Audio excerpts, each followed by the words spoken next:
The morning the Duke of Harwick handed Alara Voss the scroll, the entire court held its breath. Not out of respect, out of anticipation, the kind that fills a room when people expect to watch something break. Alara stood in the center of the great hall with her hands folded in front of her and her chin level. She was 26 years old, and she had been standing in rooms full of people who expected her to fail for most of those years. She had learned early that the best thing a person could do in that particular situation was to simply refuse to perform the failure everyone was waiting for. The Duke's name was Edmund Harwick. He was 34, and he carried the kind of authority that had never once been questioned, not because he had earned it in any warm or human sense, but because it had been handed to him at birth along with the estates, the title, and the practiced coldness of a family that had always confused distance with dignity. He was tall, fair-haired, and not unkind in appearance. But there was something in the set of his jaw that suggested he had decided, long ago, that the world would come to him rather than the other way around. He had been watching Alara Voss for 3 months. She had come into the court's orbit through her late father, a minor official who had served the Harwick estate honestly and without decoration for 20 years before his death left Alara with little more than his name and his work ethic. She had no fortune, she had no connections worth counting. What she had was a presence, a quiet, grounded quality that people noticed without quite being able to explain. She spoke carefully and said things that turned out to be true. She did not gossip. She remembered the names of servants. These were not qualities Edmund Harwick admired, they were qualities he distrusted. In his experience, people who were that composed were either hiding something or building something. He had spent 3 months trying to determine which category Alara Voss fell into, and the answer continued to elude him in a way he found genuinely irritating. The solution he arrived at was not a generous one. The title of Countess of Ashenmere had been dormant for 60 years. It was not dormant in the way that a sleeping thing is dormant, resting, waiting, ready to wake with a little warmth. It was dormant the way a scar is dormant. Something had happened there once, something the Harwick family had caused and then buried, and the name Ashenmere carried the residue of all of it. Every person in that court knew what the title meant. It meant the cold end of the region, the estate that had been stripped and abandoned as punishment for a family that had committed the unforgivable crime of being popular with the people rather than with the nobility. The castle had been emptied by Edmund's father 40 years before Edmund was born, and it had been left to fall apart as a kind of message to anyone watching. No one had wanted to receive that message directly, no one had wanted the title. Edmund unrolled the scroll with the particular precision of a man who had rehearsed the gesture. He read the proclamation in a clear, even voice. He announced that Alara Voss, in recognition of her service to the House of Harwick, was to be invested with the title of Countess of Ashenmere, along with the accompanying lands and estate. He watched her face. She did not go pale, she did not look at the court for support. She did not look at him with the expression he was expecting, the one that would tell him she understood, that she felt the shape of what he had done, the way a slap feels even through layers of clothing. She looked at the scroll. She read it herself carefully from beginning to end. Then she looked up and met his gaze, and she curtsied, not dramatically, not with any particular performance attached, but correctly and cleanly, the way a person curtsies when they have accepted something. "Thank you, Your Grace," she said. Her voice was steady. Edmund had no response prepared for steadiness. He had prepared for tears, for visible distress, for the kind of grateful but wounded look that would have told him she knew she had been outmaneuvered and had accepted it. He had not prepared for this, for her looking at him as though she had just received something she intended to use. She tucked the scroll under her arm and walked out of the hall.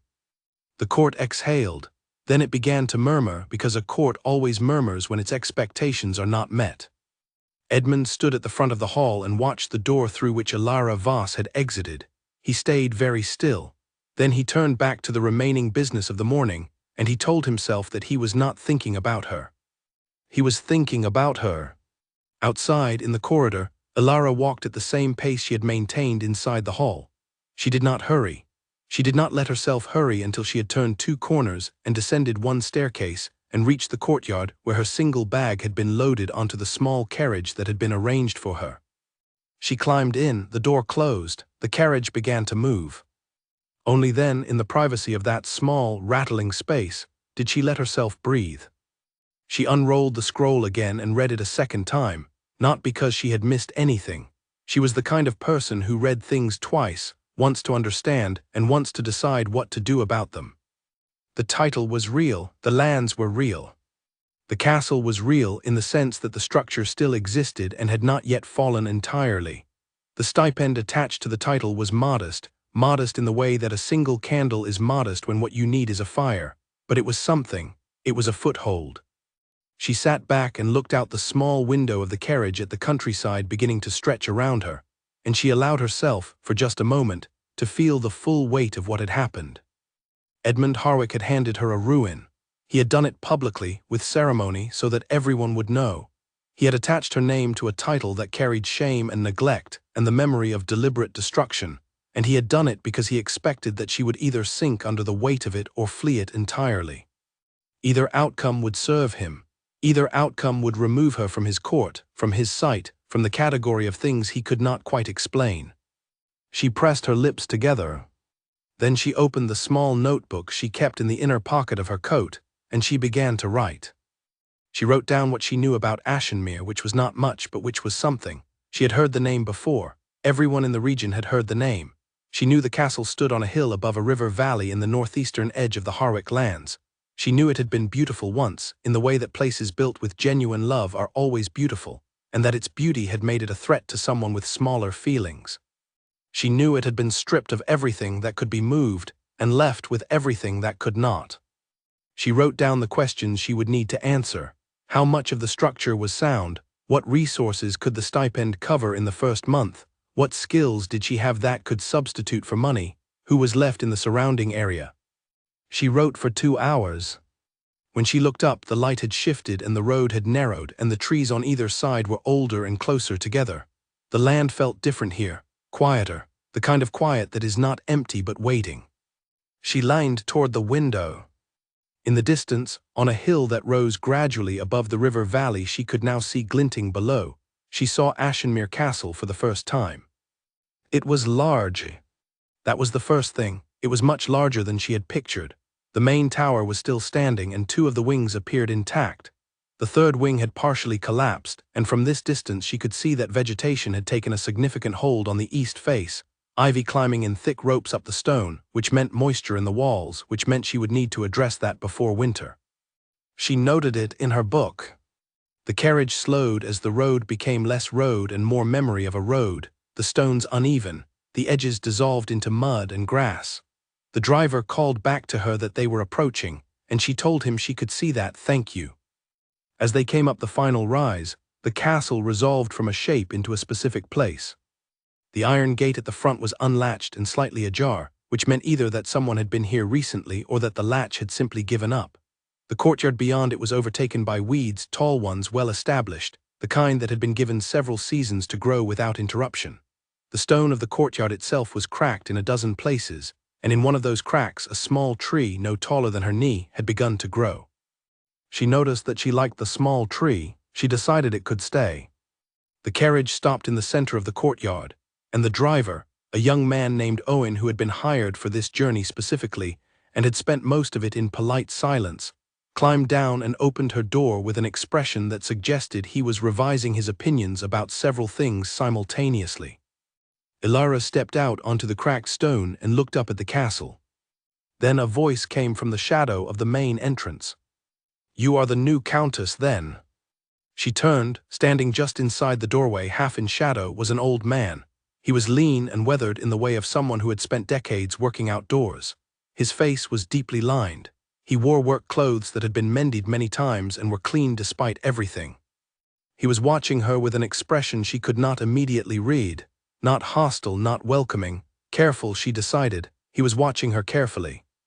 "I am," she said, "and you are." "Callum," he said, "I have been keeping an eye on the place." "For how long?" He considered the question as though it deserved real thought. "About 30 years," he said. She looked at him for a moment, then she looked back at the castle. "Then you know it better than anyone," she said. "I expect so." "Good," she said, "I will need a guide." Owen had unloaded her single bag and set it on the courtyard stone with the expression of a man placing an object in a location he expected no one would visit again. She picked it up herself before he could offer to carry it further. "You can go," she told Owen. "Thank you for the safe journey." He hesitated. "Are you certain, my lady? It seems rather." "I am certain," she said. "Thank you, Owen." He went. She listened to the sound of the carriage retreating down the uneven road until it was gone, and then there was nothing but the wind coming through the valley and the sound of something, a shutter, probably, knocking against stone somewhere in the upper floors. She turned to Callum. "Show me everything," she said. He took her through the entire castle that afternoon. He did not rush her, and she did not rush him. He walked her through every room on every floor, and he told her what he knew about each one, which was considerable. He told her where the roof had failed first, and where the water had come in, and which walls were sound and which were beginning to separate from their foundations. He showed her the kitchen, which was large and serviceable despite 30 years of disuse, and the great hall, which still had its fireplace intact even though birds had nested in the chimney and would need to be cleared out before any fire could be safely lit. He showed her the solar, and the 2 ground-floor rooms that were in the best condition, and the 3 upper rooms that were in no condition at all. He showed her the cellar, which was dry and cool and structurally sound, and which she immediately identified as the most important room in the building from a practical standpoint. A dry cellar meant food storage. Food storage meant she could keep people fed through the winter if she got the logistics right. She noted all of it. She asked questions. He answered them without condescension and without unnecessary talking, which she appreciated. When they reached the top of the main tower, just before the lights started to fade, she looked out over the valley and the surrounding land. She could see the village. It was perhaps 2 miles east, nestled in a bend of the river, small but present, smoke rising from chimneys, life real and continuing. "How many families in the village?" she asked. "About 40, Callum said. "Some of them remember what this place was before." "What do they remember?" He was quiet for a moment. The wind came off the valley and lifted a strand of her hair, and she pushed it back without looking away from the view. "They remember it being full," he said at last. "Full of people, full of noise. The old family, the family before the Harwicks took the title, they were generous. People came from the surrounding areas for the harvest festivals. There was always work for anyone who needed it. The castle had a kind of warmth to it, people say that." She looked at him. And then the Duke's father decided the family had too much favor with the common people," Callum said. "He decided that was a problem, so he solved it." The wind came again. Somewhere below them, the shutter knocked against the stone. "He stripped the title," she said. "He stripped everything," Callum said. "The furniture, the paintings, the silver, the good timber from the stables. He took the livestock. He removed the family, put them in a lesser house 3 counties away, and then he left the castle to empty, as a lesson." "A lesson to whom?" Callum looked at her steadily. "To anyone who was watching," he said. She turned back to the view. The last of the afternoon light was gold across the valley, painting the river, catching the smoke from the village chimneys and turning it to color. It was beautiful. It was genuinely, quietly beautiful, in the way that places are beautiful when they have been loved for a long time, even if the love has been interrupted. She thought about Edmund Harwick standing in that hall with the scroll in his hands and the court behind him and the particular expression on his face, the one she had registered even as she had refused to react to it. She thought about what he had expected to see. She thought about the precision with which he had arranged all of it, the ceremony, the witnesses, the public nature of the act. He had given her this. He had given her this because he expected it to be nothing, because he expected her to see it as nothing, as an ending, a humiliation, a closing door. She looked at the valley below the castle and the river running through it, and the small bright windows of the village 2 miles east, and she felt something settle in her chest. It was not a comfortable feeling, and it was not a warm one. It was the feeling of something being decided, quietly, completely, without drama. "I will need your help," she said to Callum. "You know this place, I do not yet, and I will need to know it." He looked at her for a long moment. His expression was still careful, still measuring, but something in it had shifted, very slightly, in a direction she could not quite name. "What are you planning to do?" he asked. She looked out at the valley one more time. "I am going to make it what it was," she said, "what it should still be." He was quiet. "That will not be easy," he said. "No," she agreed. "It will not." She picked up her notebook from where she had tucked it under her arm, and she opened it to the first page, which was already half full of questions and lists, and small diagrams of the floor plan she had been building in her mind since the tour began. "But hard things can still be done," she said. "Can you light a fire anywhere in this building tonight?" He thought about it. "The kitchen hearth," he said. "If we clear the ash, the chimney there is clean. I checked it last autumn." "Then let us start there," she said.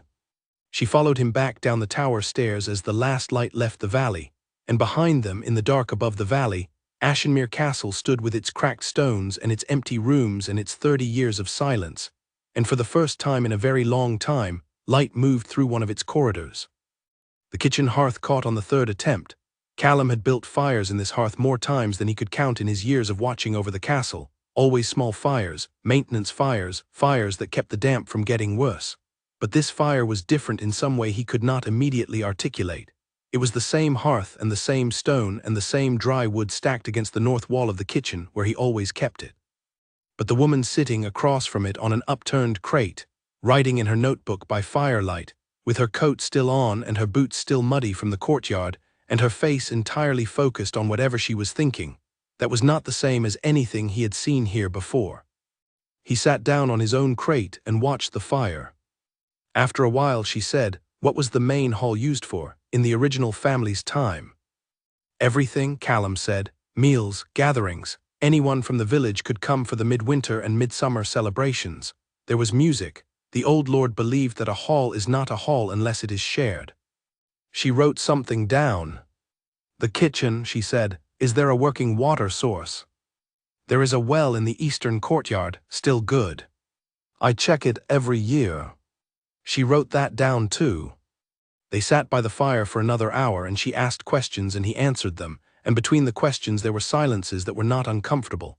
He had expected to dislike her. He had expected the worst, which was someone who would arrive and see only what was broken and respond to it with either despair or contempt. He had not expected this, someone who looked at what was broken and immediately began calculating what it would take to fix it. When she finally put the notebook away and looked around the kitchen, at the stone walls and the high ceilings and the wide hearth, and the long wooden table that was the one piece of furniture the Duke's father had apparently decided was not worth carrying away, she nodded once to herself. "I can work with this," she said. Callum said nothing, but the expression on his face in the firelight was one that had not been there when she arrived. She slept that night on her coat on the floor of the kitchen, the closest warm room, with the fire banked low and the wind moving through the upper floors above her, and the castle settling around her in the particular way of old stone buildings, not noisily, not alarmingly, but with the slow ongoing conversation of material that has been standing for a very long time and intends to go on standing. She woke before dawn and began her list for the first day. By the time the sun had cleared the valley, Ilara Voss, Countess of Ashenmere, was already standing in the eastern courtyard drawing water from the well, and the first of many things she intended to do had already been done. Edmund Harwick, in his warm, perfectly maintained estate on the other side of the Harwick lands, did not think about her. He told himself that several times during breakfast. It did not help as much as he expected. The well water was cold and clean. That was the first good thing, and Ilara held on to it like a solid fact in the middle of everything uncertain. She had slept in the kitchen again, the second night in a row, because the kitchen was the only room in the castle that was both warm and dry. The upper rooms were neither. She had discovered this on her second full tour of the building, the one she had conducted alone at first light with Callum's hand-drawn map from memory as her guide. The east wing had 2 floors she could not safely walk on. The west wing had 1 room that was perfectly sound and 3 that were not.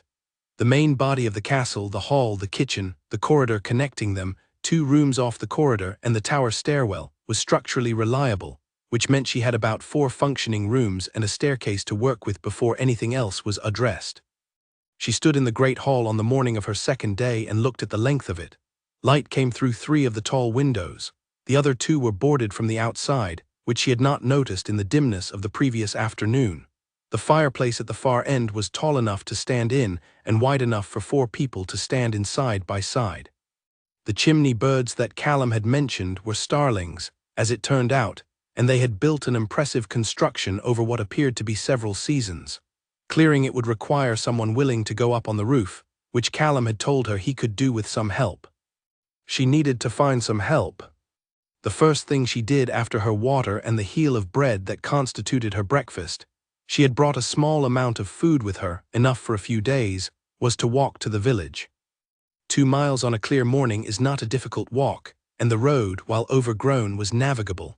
She followed the river for part of it and enjoyed the sound of the water and the way the morning light came through the trees on the far bank. She was tired. She had slept on a stone floor twice now and she was aware of it. But tiredness, she had found, was a thing you could work with if you were honest about it. You could not pretend it away, but you did not have to let it lead. The village was called Ashford, which she only discovered from the wooden sign at its entrance, slightly crooked and in need of repainting. It was a proper village, proper in the sense of having a mill, a smithy, a common well, a small market square that was quiet on this particular morning, and a scattering of houses in various states of upkeep. People were already about their work when she arrived, 2 women hanging washing, an older man repairing a fence. Several children who stopped and stared at her with the direct, uncomplicated curiosity of children who had not yet been taught to pretend they were not looking.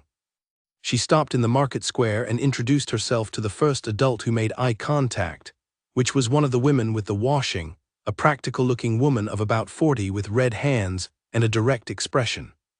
"I am Ilara Voss," she said, "the new Countess of Ashenmere. I have just arrived at the castle. I would be grateful to speak with anyone who might be interested in work, repair work primarily. I cannot offer large wages at the moment, but I can offer fair ones and I can offer meals." The woman looked at her for a long moment, then she said, "You are really going to live up there?" "I am," Ilara said. "People have been saying the castle would fall in on itself eventually," the woman said. "It has not fallen yet," Ilara said, "and I do not intend to let it." The woman considered this, then something in her expression shifted, not to warmth, not yet, but to a quality of attention that was different from skepticism. "I am Agnes," the woman said. "My husband does carpentry." "I will need a great deal of carpentry," Ilara said. Agnes looked at her for another moment. Then she put down the shirt she had been holding and said, "Come and have some tea. I will introduce you to some people." It was not an offer anyone had been obligated to make. Ilara had not asked for tea. Agnes had looked at her, at the coat worn 2 days running, at the boots still carrying mud from the previous day's courtyard, at the particular focused expression of someone who has not yet allowed themselves to be overwhelmed despite having significant cause, and made a decision. Ilara followed her. The tea was strong and the kitchen was warm, and within an hour there were 5 people sitting around Agnes's table. Agnes's husband, whose name was Ned and who was indeed a carpenter, and who had, as it turned out, done work at Ashenmere in the last family's time and had strong feelings about what had been done to it since. A young woman named Clara who had experience with plastering because her father had been a builder. An older man named George who had managed the grounds of a neighboring estate for 15 years and knew about drainage, which was going to be important given what Ilara had seen of the castle's water situation. And a girl of about 17 named Dora who said she could cook anything if someone told her what was available, and whose confidence on this point was so complete that Ilara believed her immediately. She laid out the situation honestly. She told them what was intact and what was not. She told them what the stipend would allow her to pay, and she told them it was not a lot, and she told them she expected it to become more as time went on, but that she would not promise anything she could not yet deliver. She told them that meals would be provided every working day. She said this with a certainty she intended to make real, and that any work done would be acknowledged and compensated fairly. Ned said, "My grandfather worked for the old family at Ashenmere. He used to say it was the best work he ever did because they treated people right." "I intend to treat people right," Ilara said, "not as a memory of something that used to exist, as a practice starting now." There was a pause, then Ned said, "I can come tomorrow." Clara said she could come tomorrow as well. George wanted to see the drainage situation before committing, which was entirely reasonable, and she told him so. Dora said that if someone could get her a kitchen she could work in, she would handle the rest. "The kitchen is already working," Ilara said. "There is a hearth and a well and a long table. The oven will need attention." "I can have a look at an oven," Dora said. By the time Ilara walked back to Ashenmere that afternoon, she had 3 people committed to starting the following morning and the possibility of 2 more by the end of the week. She had also learned from Ned that there was a merchant in the next town who would extend reasonable credit to a titled name for materials, which meant she could start on the roof before the stipend fully arrived.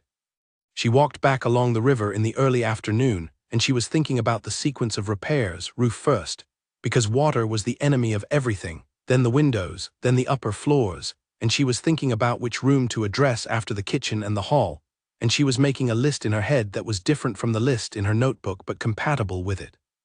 She was almost back to the castle gates when Callum fell into step beside her. He had been cutting back the weeds at the edges of the courtyard, which she had not asked him to do but was not surprised to find him doing. "How was the village?" he asked. "Promising," she said. "Ned Blackwood is a carpenter." "His grandfather built the library shelves in the east wing," Callum said. "Before. He did not mention that. He is not the kind of man who lades with that kind of thing." She thought about that. "Good," she said. They went through the gate together, and she looked up at the castle as she always did when she came back to it, checking the same things, the roof line, the windows, the state of the east wall. It was a habit she had not consciously decided to form. It had simply formed. "Callum," she said, "what happened to the original family? Where did they go?" He walked beside her for a moment without answering, which she had come to understand meant he was deciding not just what to say but how much. "The father died about 15 years after they were displaced," he said. "Heart trouble," people said, though I think it was more of a broken spirit than a broken heart. The mother lived another decade after that. The children scattered. One son went north and became a merchant. One daughter married into a family in the west. There was a youngest one, a girl about 12 when it happened, who I heard later became a teacher. Do any of them know what is happening here, that someone new is coming? I doubt it, he said. That kind of news does not travel easily. She thought about the youngest daughter, a 12-year-old taken from the only home she had known, watching it stripped and then abandoned. She wondered if that girl, now a woman likely in her 50s, had any idea that the castle was still standing, that the roof still held over most of it, that the old hearth in the kitchen still caught fire. She hoped so. She hoped that somewhere that woman knew. They reached the main door and Callum held it open and she went inside, and the smell of the castle, old stone and cool air and the faint trace of last night's fire met her the way she was beginning to realize it would always meet her, like a question that was slowly becoming familiar. She went to the kitchen and put a pot of water on the fire for tea, because Dora was not there yet, and she would need to manage the cooking herself for a few more days, and she opened her notebook to a fresh page and began writing the schedule for the next week. She wrote until the water boiled. Then she made the tea and stood at the kitchen window, the one that looked out over the eastern courtyard and the well, and she drank it slowly, and she looked at the sky above the castle walls, which was that particular shade of pale blue that happens in the hour before afternoon becomes evening, and she thought about the sequence of things. She thought roof first. She thought then the great hall fireplace. She thought then, when the hall is warm and the kitchen is fully working, the first proper meal at the long table. She had not asked anyone to that meal yet. She would. She would ask Callum and Ned and Clara and George and Dora and whoever else came, and she would put food on the table that she had made or that Dora had made, and they would all sit together in the hall that had been built for exactly that purpose, and the castle would feel, for the first time in 60 years, like it had someone in it. Not a caretaker, not a watchman, someone. She put her cup down. She went back to her notebook and added one more item to the first week's list, at the very bottom underlined. It said, "Clear the hall table." Because there had been a table in the hall. She had seen its outline in the dust of the floor where it had stood, the rectangular shadow of something large and solid and central. It had been taken with everything else. But she had asked Ned about it that afternoon, almost as an afterthought, and he had said that his grandfather had described it to him. A long oak table, 12 seats, built to last. She had asked if anything like it could be found or made. Ned had said that oak was expensive. She had said she knew. She had said she was not asking for it this week. She had said, eventually. And Ned had nodded slowly, in the way of a man who has decided that eventually was a word worth waiting for. Elara closed her notebook and picked up the poker and adjusted the fire in the hearth, and the kitchen filled with light, and outside the window the pale blue sky was deepening toward evening, and somewhere above her in the upper floors, the wind moved through the rooms that were not yet fixed, and she listened to it without alarm. She had a list, she had people coming. She had a well with clean water and a kitchen with a working hearth and a hall with a fireplace that could be cleared. She had 3 months before winter. She got back to work. Edmund Harwick received a routine administrative report that week in which Ashenmere was mentioned once, in a footnote, as the location of the newly invested countess. The report noted that the title had been accepted and that the new countess had taken up residence. He read the footnote twice. Then he closed the report and set it aside and turned to other business, and he told himself that the matter was settled and resolved and no longer relevant to any of his concerns. He was wrong about that, but he would not know it yet for some time. The first week was the hardest because it was the week when she had not yet learned the rhythm of the place. Every place has a rhythm. It is not always obvious at first. It hides beneath the surface of the practical demands, beneath the immediate problems that crowd out everything else. But it is there, and once you find it, the work becomes less like fighting and more like moving with something rather than against it. Ilara had learned this in her father's house, where the rhythm was modest and steady and quiet, and she had carried the knowledge with her like a tool she did not always need but was glad to have. Ashenmere's rhythm was slow and deep, like the river below the valley. It was the rhythm of a place that had once held a great deal of life and had been emptied of it, and was now, cautiously, carefully, beginning to consider the possibility of life again. Ned came on the second morning with his tools and a length of rope and his eldest son, a young man of about 20 named Peter who had his father's practical eyes and his mother's quicker humor. Clara came an hour later with a bag of supplies and the information that her cousin, a different person from the carriage driver, could come on Thursday and had experience with masonry. George arrived mid-morning, walked the outer perimeter of the castle for 2 hours, made notes on a piece of folded paper, and then came to find Ilara in the kitchen with a detailed verbal report on the drainage situation that she listened to completely, and then discussed with him for another hour. The drainage situation was, as she had suspected, complicated. The main issue was that the water from the roof had been running off in an uncontrolled way for decades, which had caused 2 of the foundation sections in the east wing to develop a slow saturation that, left untreated, would eventually compromise the walls above them. George said this with the calm matter-of-factness of someone who has assessed many bad situations and considers clear information to be more useful than alarmed presentation. She agreed with this philosophy completely and told him so. "How long do we have?" she asked. "If we redirect the water flow before the autumn rains," he said, "we have enough time to let the walls dry over winter and address the foundation properly in spring. And if we do not redirect before the autumn rains?" He paused. "I would rather we did." "So would I," she said. "What do you need?" He told her. It was not inexpensive, but it was less than the roof, and she rearranged the budget she had been carrying in her head to accommodate it. The credit from the merchant in town would cover the materials if she was careful. She had been careful before. Dora arrived Thursday morning with her younger sister, who was 14 and whose name was Harriet, and who, it emerged, had the most extraordinary ability to organize a pantry. Within 2 hours of arriving, Harriet had assessed the kitchen stores, such as they were, the contributions Ilara had managed to gather from the village market and the one successful trip to town, and had arranged them in a system that was logical and efficient, and had the additional quality of making what they had seemed like more than it was. Ilara watched her do it and felt something loosen slightly in her chest. This was what people could do. This was what you could not do alone. The first proper working meal happened that Friday. Ilara had not planned it formally.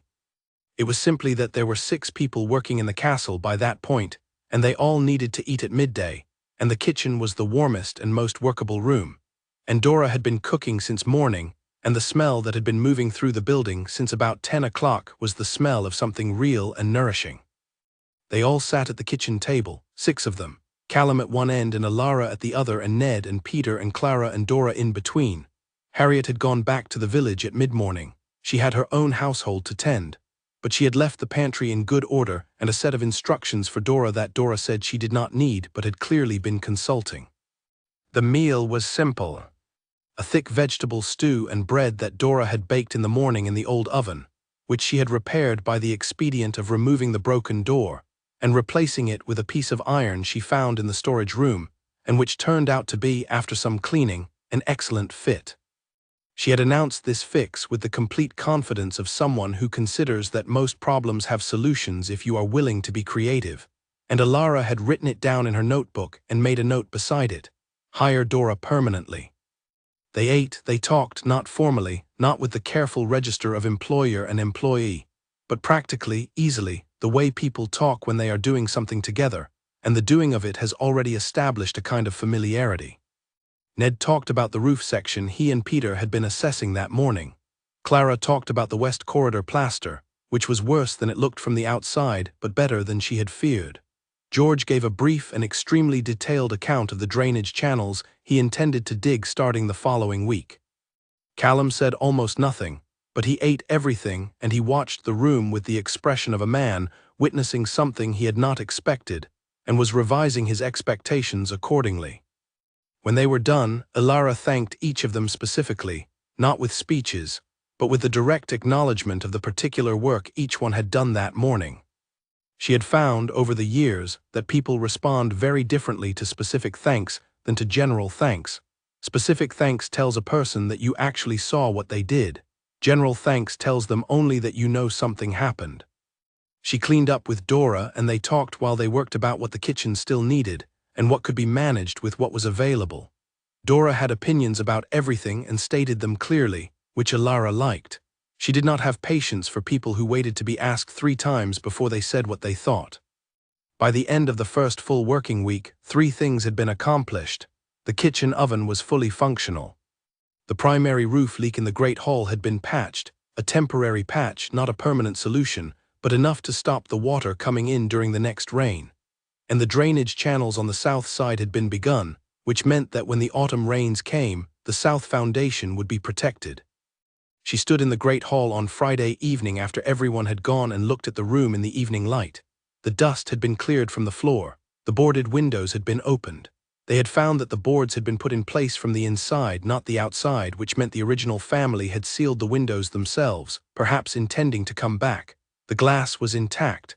That was another good thing. Light came through the tall windows and lay in long rectangles across the stone floor, and she stood in one of those rectangles and felt the particular satisfaction of a week of real work, not the pleasure of completion, because completion was a long way off, but the solider pleasure of progress, of things being more true than they had been 7 days ago. She thought about Edmund Harwick. She had not thought about him much during the week, because the week had been full of practical demands that occupied the space where other thoughts might have lived. But she thought about him now, in the evening quiet of the hall, with the light coming through the uncovered windows and the sound of the river faint below the valley. She thought about what he had expected when he gave her this title. She thought about whether it would ever reach him, the reality of what was happening here, whether the information would travel somehow through the administrative channels, through the village, through whatever network of reports and informants maintained a man like Edmund Harwick's picture of his own lands. She thought about what he would do when it reached him. She decided she did not particularly care what he would do. She cared about the hall and the drainage and the roof and the kitchen and the people who were coming back tomorrow and the oak table that did not yet exist but would. She blew out the lamp she had carried in and walked back to the kitchen in the dark, navigating from memory. She was beginning to know the building that way by feel, by the particular quality of each floor underfoot, by the sound of the spaces. This was what it meant to live somewhere, not to own it, to know it. She banked the kitchen fire and lay down on the pallet she had now set up in the corner. She had graduated from the coat on the floor, and she looked at the ceiling of the kitchen in the orange light of the banked fire, and she thought about the week to come. More drainage on the south side, the masonry assessment with Clara's contact, a second look at the West Wing rooms with Ned, a trip to town to manage the credit account for materials. And she had decided this that afternoon, an evening at the village gathering on Saturday, because Ashford held a gathering in the square most Saturday evenings in the good weather, and she had been told this by Agnes, and she thought it was time to go. It was important to be present, not as authority, not as the titled figure in the castle on the hill, but as a neighbor. Because that was what she was. Whatever Edmund Harwick had intended when he gave her this title, The reality was that she lived here now, and the people in Ashford were her neighbors, and that was a relationship that worked or it did not, depending entirely on what you brought to it. She closed her eyes. She was asleep quickly, the deep, quick sleep of someone who has worked hard and eaten well and knows what tomorrow holds, and around her the castle breathed its slow stone breath, and outside the kitchen window the stars were coming out above the valley, and somewhere below the river ran on, which it had been doing for longer than anyone currently living could remember, and would go on doing for longer than any of them could imagine. It had been there before Edmund Harwick's father made his example. It would be there after. Some things were simply larger than what was done to them. In his estate, Edmund Harwick was reviewing the week's correspondence, which was voluminous and required his complete attention. He was very good at giving his complete attention to the things in front of him. He had trained himself in this. He came across a short note from the land registry regarding the activation of the Ashenmere title, administrative language, new countess in residence, basic updates to land records. He read it once, set it aside, continued. He did not read it again. But he did not discard it either. It sat on the corner of his desk through the weekend and into the following week, and he did not think about why he left it there. He was very good at not thinking about why he did things. There is something about an old man who has kept faith with a place that changes the air in a room. Elara had known Callum for 3 weeks before she understood this fully. She had understood it in a partial way before that. She had recognized from their first evening by the kitchen fire that he was not an ordinary person in an ordinary situation. A man who stays in an abandoned castle for 30 years because he cannot bring himself to leave is not in an ordinary situation. But the full weight of it only became clear to her on the afternoon she found him in the upper corridor of the West Wing, standing very still in the doorway of a room she had not yet addressed, with his hands in his pockets and his head slightly bowed.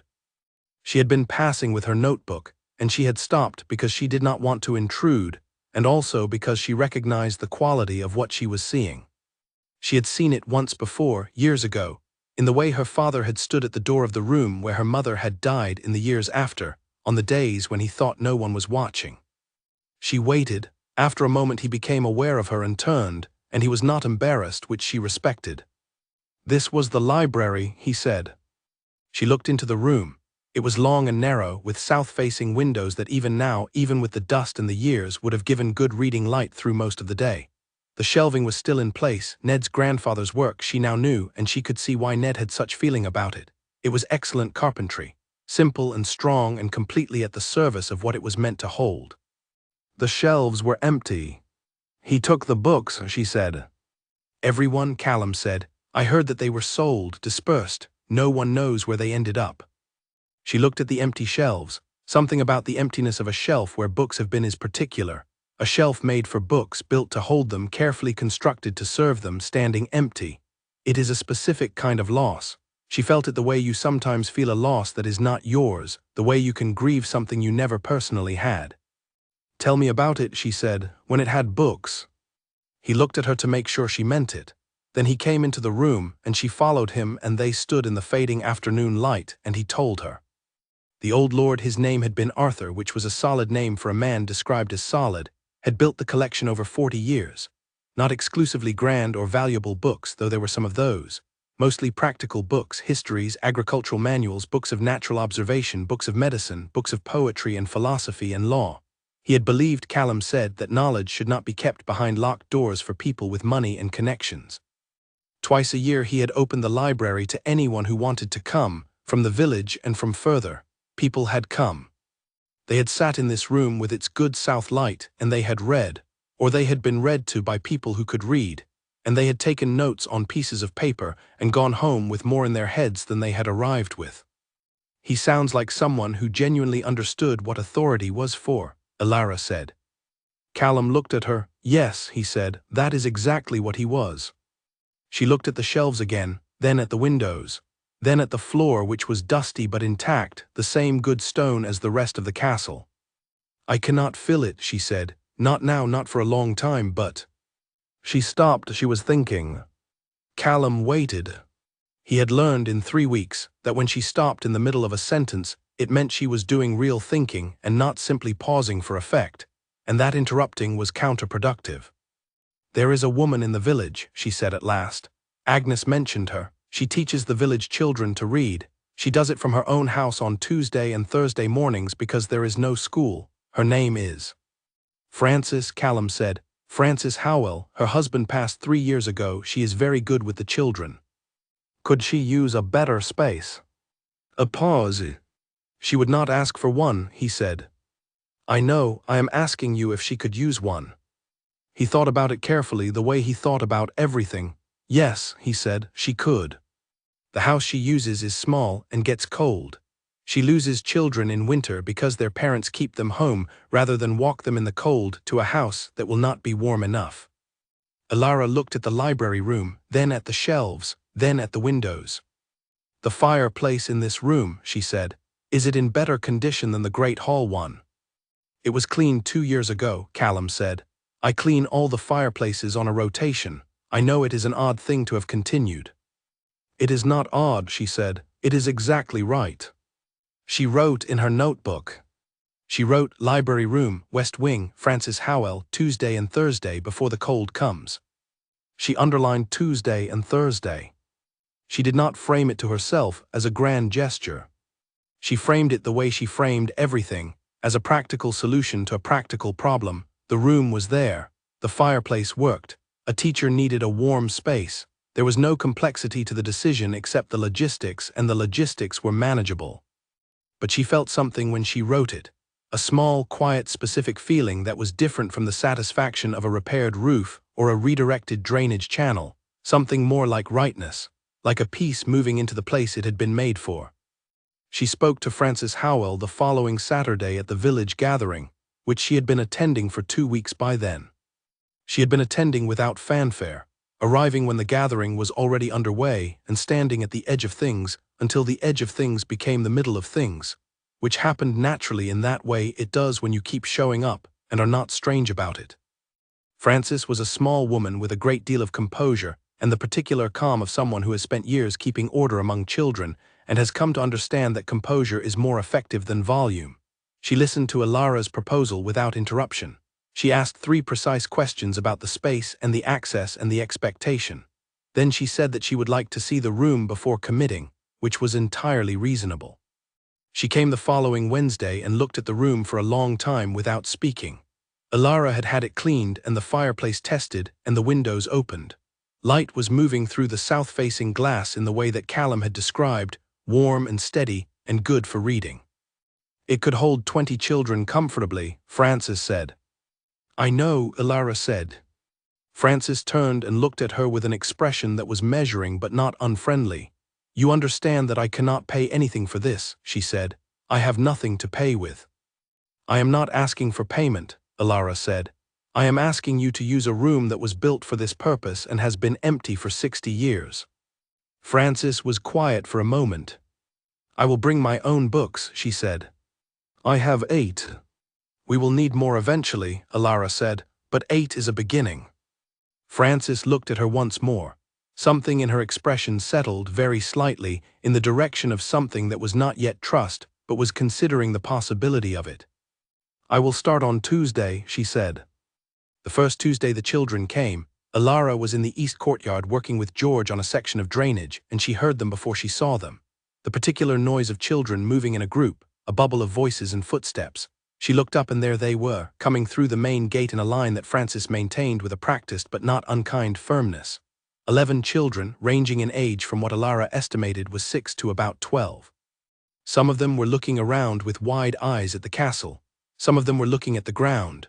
One very small girl was looking directly at Alara with an expression of complete and earnest examination. Alara waved. The small girl waved back. George, who had been watching from beside his drainage ditch, said, without looking up from his work, "The old lord would have liked that." "Yes," Alara said, "I think so too." She told Callum about it that evening. They had fallen into the habit of spending an hour together at the end of the working day, usually in the kitchen, usually with tea. It was not a formal arrangement. It had simply become what happened, in the way that the good things in a day become what happens when you stop fighting the natural shape of time and let it settle into something useful. He listened, When she was done describing the children coming through the gate, he was quiet for a moment. Then he said with a steadiness that did not disguise what was underneath it, "Thank you." She looked at him. "The old family would want to know this," he said.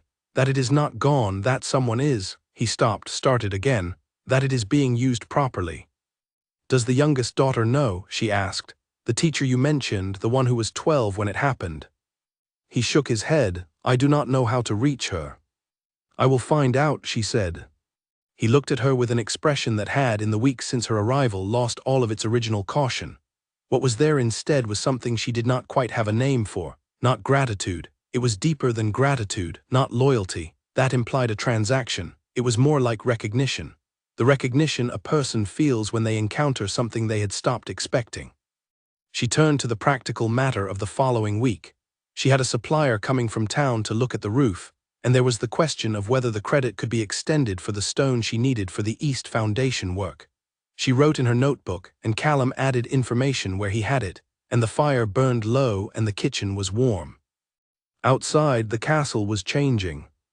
Not dramatically, not in any way that someone passing at a distance could have seen as change, but in the accumulation of small specific things, the kind of change that is real change. The sound of children's voices in the West Wing on Tuesday and Thursday mornings. The smell of Dora's cooking moving through the corridor at noon. The sight of Ned and Peter on the roof, their shapes against the sky, doing the work that kept the rain out.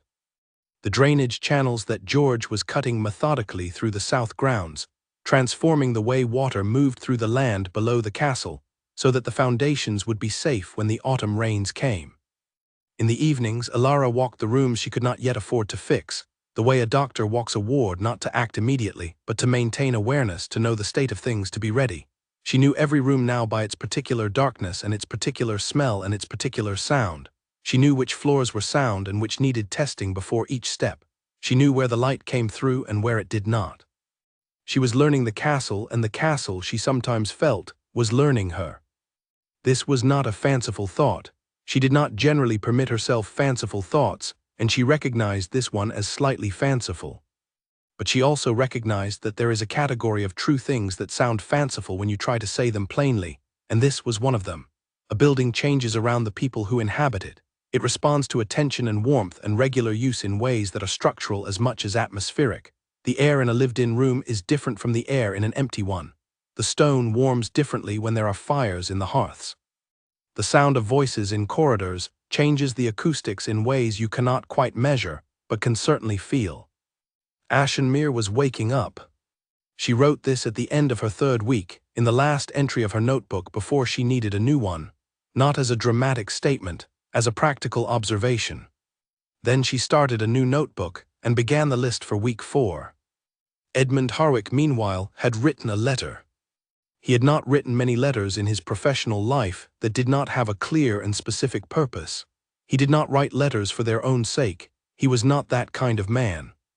He wrote this one after reading the land registry update for the third time, the one that was still on the corner of his desk, which he had moved once or twice, but had not yet filed or discarded, and he told himself that it was a routine administrative communication, a matter of ensuring that the obligations attached to the title were being properly maintained. He wrote to the Countess of Ashenmere, "I write to confirm the administrative details of the title and to inquire as to the present condition of the estate." It was formal, it was cold. It had, as he intended, no human quality to it whatsoever. He sealed it and gave it to the post, and went back to his other correspondence and told himself the matter was handled. He did not wonder what she would think when she received it. He was very good at not wondering. The 4th week brought the first real test. Not of the building, of Alara. It had been raining for 3 days. Not dramatically, not the kind of storm that makes an obvious enemy of itself and can be responded to with appropriate urgency. The kind of slow, relentless autumn rain that is worse in some ways because it is so patient about getting into everything. It had started on Monday, and by Wednesday the ground around the south foundation was saturated despite George's drainage work, which he had not quite finished because the materials had been delayed by a supply problem in town. The east wing, the section they had not yet addressed, had water coming in through a failed section of roof that Ned had assessed as a priority for next month, not this one. The water was not destroying anything that was not already compromised, but it was getting into the passage between the east wing and the main corridor, and the passage was currently being used to store materials. She moved the materials herself in the rain, carrying them to the drier south corridor, 4 trips in the rain with Ned's son Peter, who had appeared that morning despite the weather with the specific expression of someone who has been raised to show up when things are difficult. She did not think of him as particularly heroic for this. She thought of it as the expected behavior of a reliable person, which is what it was. On the 3rd day of rain, she found a section of the west wing wall that had developed a new crack. Not large, not immediately serious, but visible and new. She measured it, made a note, drew a small diagram in her notebook. She added it to the list of things to address in sequence. On the 4th morning, the rain stopped. She stood in the courtyard in the quiet after it and looked at the sky, which was the washed, clean blue that comes after sustained rain, and she looked at the state of the grounds, which were wet but not damaged, and she assessed. One new crack in the west wall, the east passage water issue, which was temporary, the materials moved and intact, the drainage on the south side incomplete but mostly effective. The foundation had stayed drier than it would have without George's work, which meant the decision to prioritize it had been right. She added the west wall crack to the schedule. She spoke to Ned about accelerating the east roof patch. She asked George when the remaining materials could be expected, and he said a week if the roads were clear after the rain, and she said to plan for 10 days to be safe. Then she sat down at the kitchen table with Callum and Dora and worked out the remaining budget for the month against the remaining priorities, and the numbers were tight but they worked, and she wrote the final figure at the bottom of the page, and it was positive by a small amount, and she underlined it. Dora put a cup of tea in front of her without being asked. She looked up. Dora said, "You are going to be all right, you know. This place is going to be all right." Alara looked at her. Dora was 18 and had the kind of confidence that comes from knowing what you are good at and being right about it. "Yes," Alara said, "it is." The letter from Edmund arrived on the 5th week, carried up from the village by a postal rider who looked slightly surprised to find the castle occupied and slightly more surprised to find it in a noticeably improved state. He had been told by people in town that it was a ruin. It was not a ruin. The courtyard was partially cleared. The main door stood open. There were sounds coming from the upper floors that indicated work in progress. Alara was in the great hall when Callum brought her the letter. She looked at the seal, the Harwick crest, formal, familiar, cold. She opened it, she read it. She read it twice. Then she set it on the table and went back to the list she had been making. Callum waited. After a moment, she picked the letter back up and read the line again that she had noted on the second reading. "I write to confirm the administrative details of the title and to inquire as to the present condition of the estate." The language was administrative. The occasion was administrative. But she had the specific experience of someone who has spent years paying close attention to the way people say things and the gap between what they say and what they mean, and there was something in that letter, not in any specific word, but in its existence, in the fact of it being written at all, that struck her as interesting. There was no administrative reason for Edmund Harwick to write to her. The title had been granted. The administrative details were handled through the land registry. If he had needed to communicate something procedural, there were procedural channels that did not require a personal letter. He had written a personal letter with no personal content. She found this, she realized after thinking about it for a moment, genuinely interesting. "Who is it from?" Callum asked. "The Duke," she said. Callum looked at the letter, then at her face. "What does he want?" She thought about the answer to this. She thought about it more carefully than the letter probably warranted. "I am not sure yet," she said, "but I think he wants to know what is happening here." She set the letter aside and picked up her notebook. She would write back, the same cool administrative language, a clean summary of the estate's condition, nothing more and nothing less than what the letter appeared to request. She would give him the information he had asked for. But she would think for a while longer about why he had asked. She wrote the reply that evening. She wrote it in her clearest handwriting and in the most precise language she could manage. She described the structural work that was underway, the drainage improvements, the staffing situation, the state of the foundation and the roof. She told him the main hall was functional. She mentioned the library room because it was part of the estate and he had asked about the estate's condition. and it was currently being used for the education of the village children, which was a fact, and therefore belonged in an accurate account. She sealed the letter and gave it to the Morning Post. She did not wonder what he would think when he read it. She was too busy for wondering.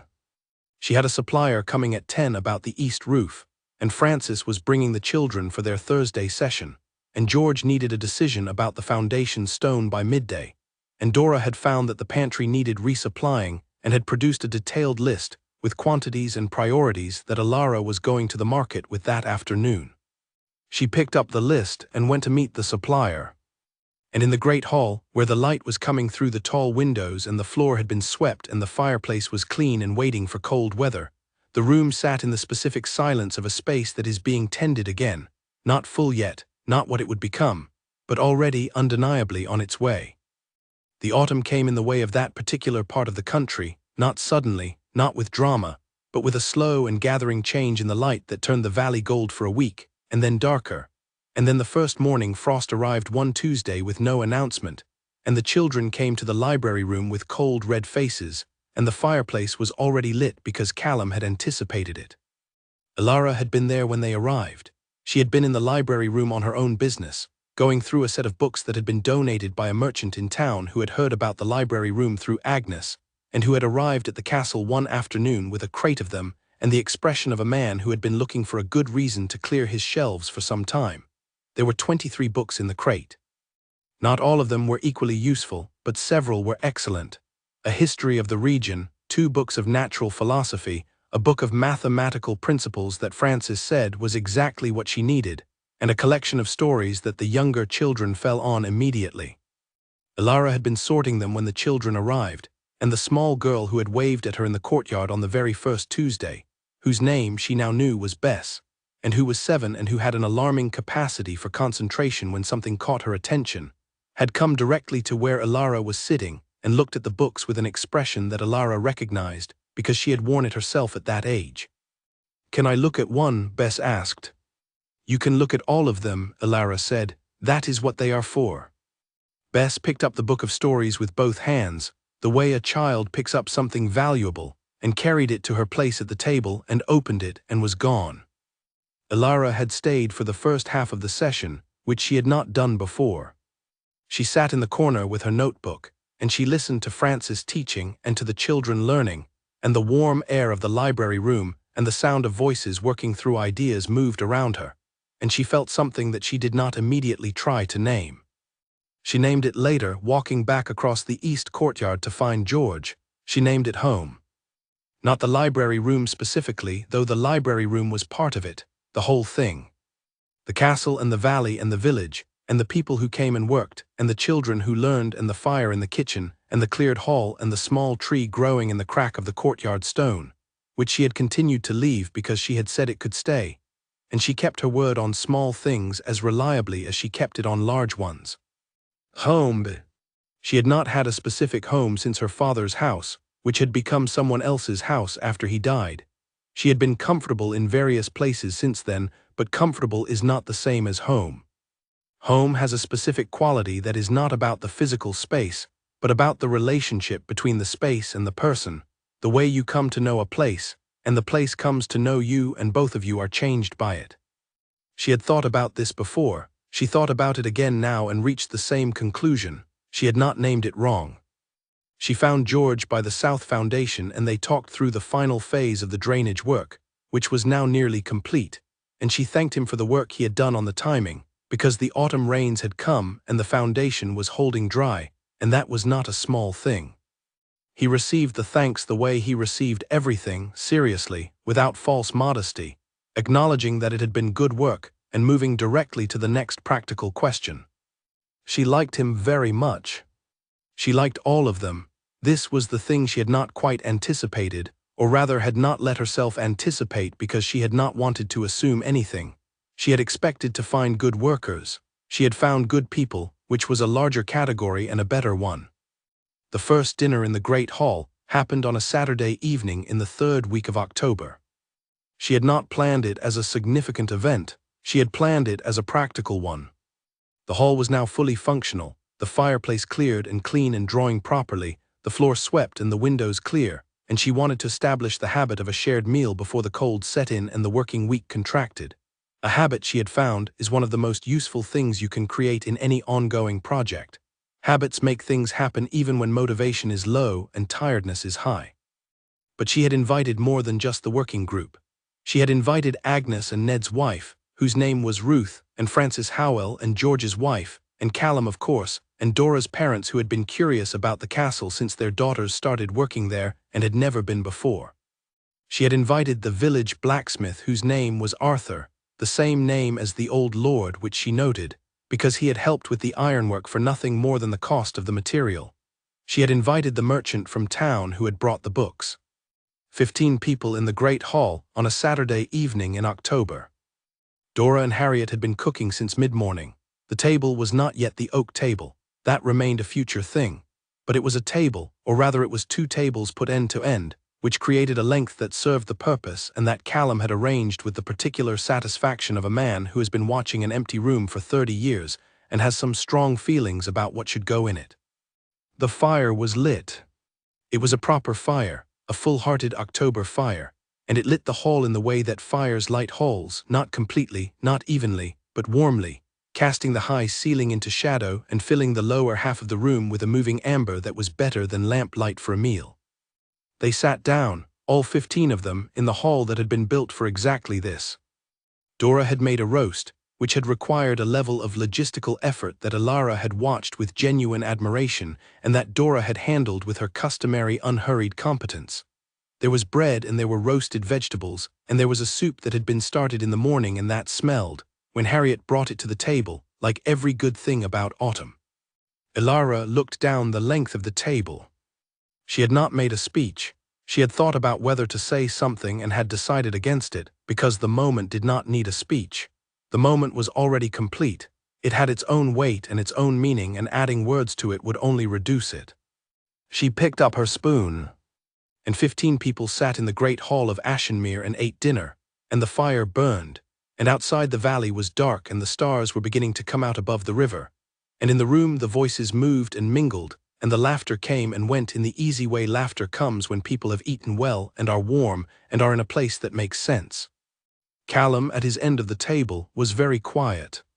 He ate and he listened, and he watched the room with the expression that Alara had come to recognize, the one she did not quite have a name for, though she was getting closer.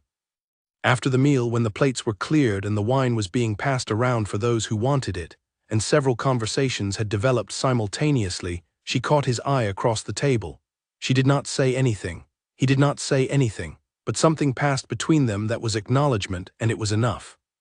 The merchant from town, whose name was Philip, said to her across the table that he had heard about the castle in the way one hears about things in commerce, in pieces, from different sources, none of them quite matching, and that he had been uncertain what to expect and had found himself revising his expectations significantly.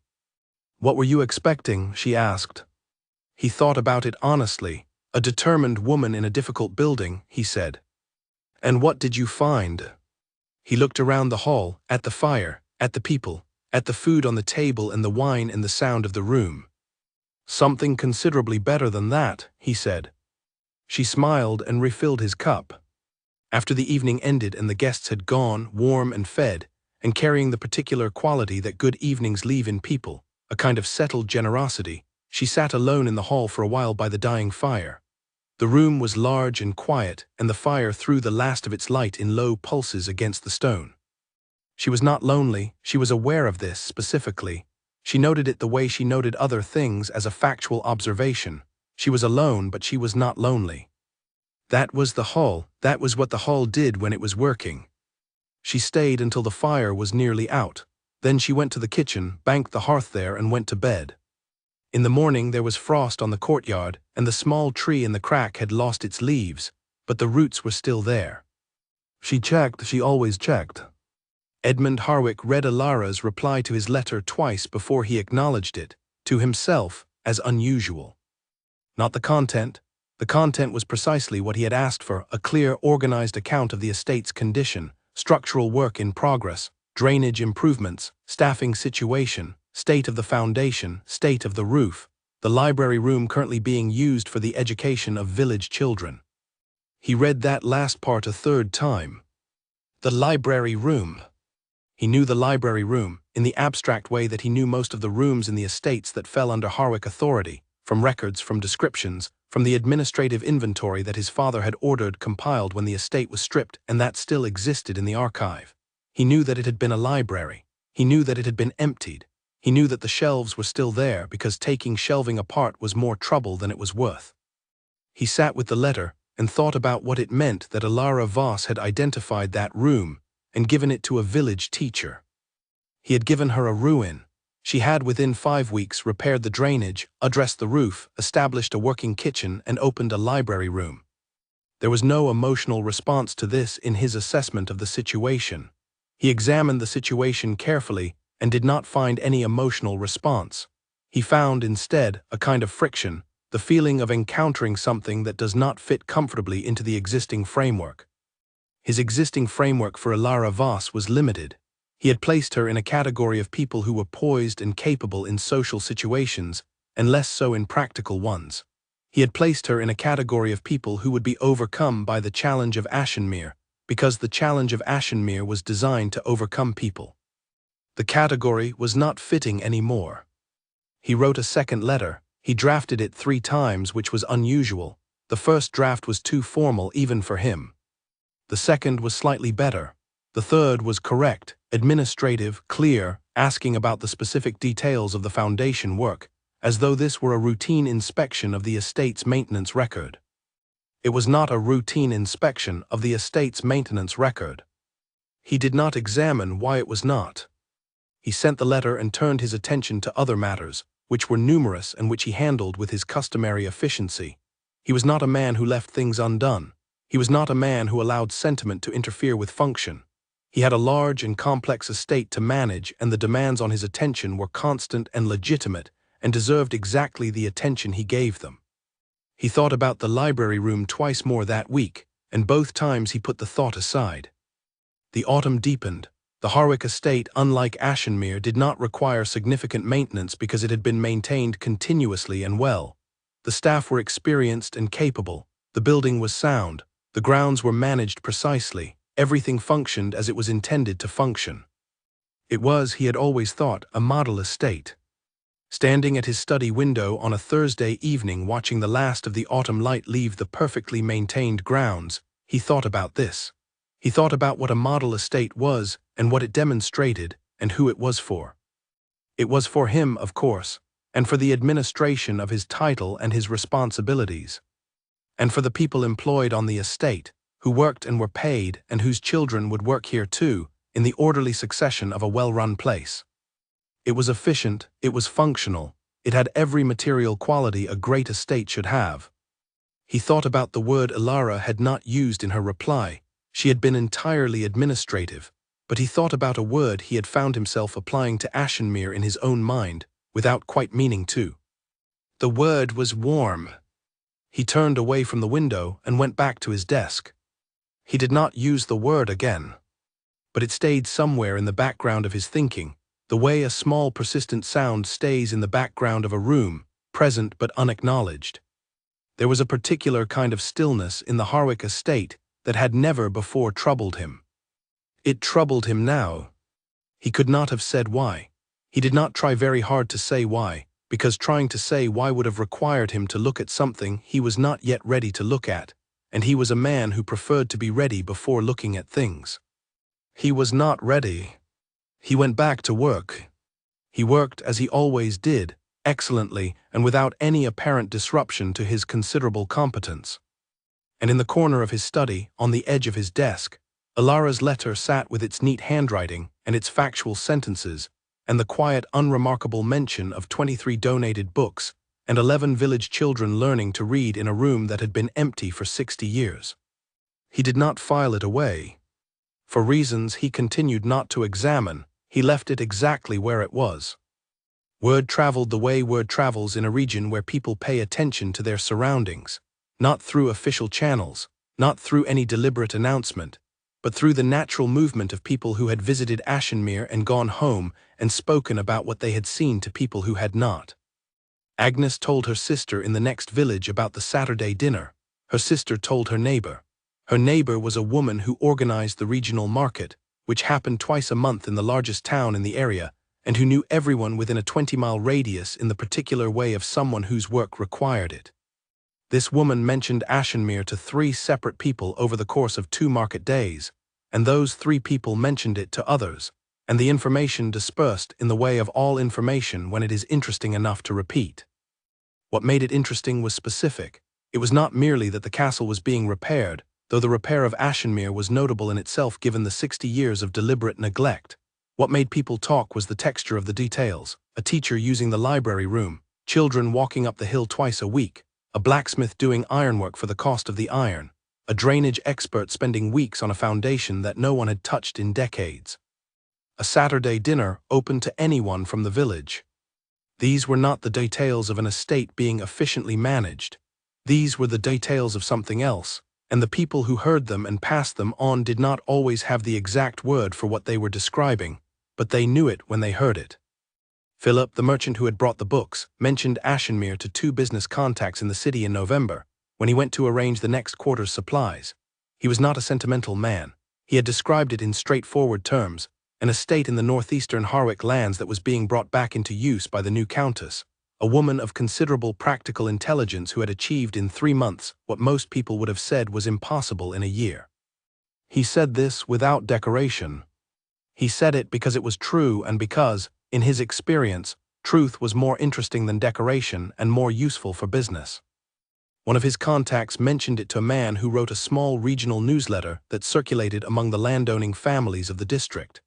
The man added a brief paragraph in the winter edition, 3 sentences, describing the restoration work at Ashenmere, and noting that the estate was being operated with uncommon community engagement for a property of its class. Edmund Harwick received the newsletter as he always did, read it as he always did, and came to those 3 sentences in the middle of the 3rd page. He read them 4 times. Then he set the newsletter down and looked at the window for a considerable period. He was not reading those sentences as an uninvested observer. He could not read them as an uninvested observer because Ashenmere was his land and Alara Voss was his countess in the technical sense, and everything that happened there was, in some administrative way, his responsibility. That was the frame he reached for. That was the professional reading of the situation. But he also knew, with the honesty he could not entirely prevent in his own private thinking, that the frame was not the whole of it. The frame was true. And something else was also true, something that did not fit easily into the administrative vocabulary he was accustomed to working with. He had given that castle to her as a humiliation. He had constructed the entire ceremony around the expectation of her failure. And she had taken what he had intended as an ending and had made it into a beginning so complete, so visible, so undeniable, that it was being mentioned in newsletters. He opened his desk drawer. Inside, beneath the current correspondence, were 3 of her letters, each one answered, each one filed here rather than in the general correspondence archive where they should have gone. He had not made a conscious decision to keep them separately. They had simply not made it to the archive. He did not open them. He knew what they said. He thought about what he knew of her from before the title, the 3 months she had been in the court. The quality of her presence that he had found unsettling, and that he had decided, with the convenience of administrative power, to remove from his sight by attaching her to a property he expected to be unsurvivable. He had been wrong. He was rarely wrong. He was, in fact, so rarely wrong that the experience of being wrong had a particular quality, a specific and uncomfortable sensation of the mental framework refusing to accommodate a reality that did not fit. The reality that did not fit was Alara Voss making something real out of nothing, and doing it with the kind of quiet, undefended competence that did not seek acknowledgement and did not require an audience. He wrote a 3rd letter. This one he also drafted 3 times. The first draft asked about the newsletter mention and whether she had authorized it, which was a reasonable administrative question and also entirely not the point. He discarded it. The second draft asked about the winter preparation of the East Wing rooms, which was a legitimate concern for the property but which he had already addressed in an earlier letter. He discarded that too. The third draft asked one question, and it was a real one. He asked whether the books that had been donated to the library room were sufficient for the current number of students, or whether additional materials were needed. He read this draft once, then he sent it without further revision. It arrived at Ashenmere on a Wednesday in November, the same week that the frost had properly settled into the valley, and the mornings had the sharp, clean smell of winter beginning in earnest. Alara read it at the kitchen table over her morning tea, while Dora was starting the day's cooking, and Callum was outside splitting wood for the morning's fires. She read the letter twice. She thought about the question he had asked. She thought about why he had asked it specifically, when the administrative business of the title had been handled, and the foundation work was proceeding on schedule, and there was nothing that required his intervention. He had asked about the books. She wrote back that afternoon with complete precision, 23 donated books. 13 children, because 2 more had joined the Monday sessions that Francis had started in October. The books were not entirely adequate for 13 children at different levels. They needed at minimum a primer for the younger students and a more advanced mathematics text for the older ones. She had been looking into the cost. It was manageable but would require adjusting the schedule of a repair she had planned for the corridor flooring. She did not ask him for anything. She stated the situation as it was. She did not make it his concern. She simply told the truth about it. His reply came in 10 days, which was faster than the previous ones. Inside the envelope, alongside a letter that was again slightly longer than the one before it, were 2 bills of exchange from a bookshop in the city. One for a set of primers, one for 2 advanced mathematics texts. No explanation, no note attached. Only the administrative letter which discussed the spring foundation work plan and asked about the state of the East Wing passage. She sat with the bills of exchange for a long moment. Then she wrote them into the budget in the column marked Resources, and wrote the bookshop's name in her supplier list, and wrote to them that afternoon with the specific order. She did not write back to Edmund about the books.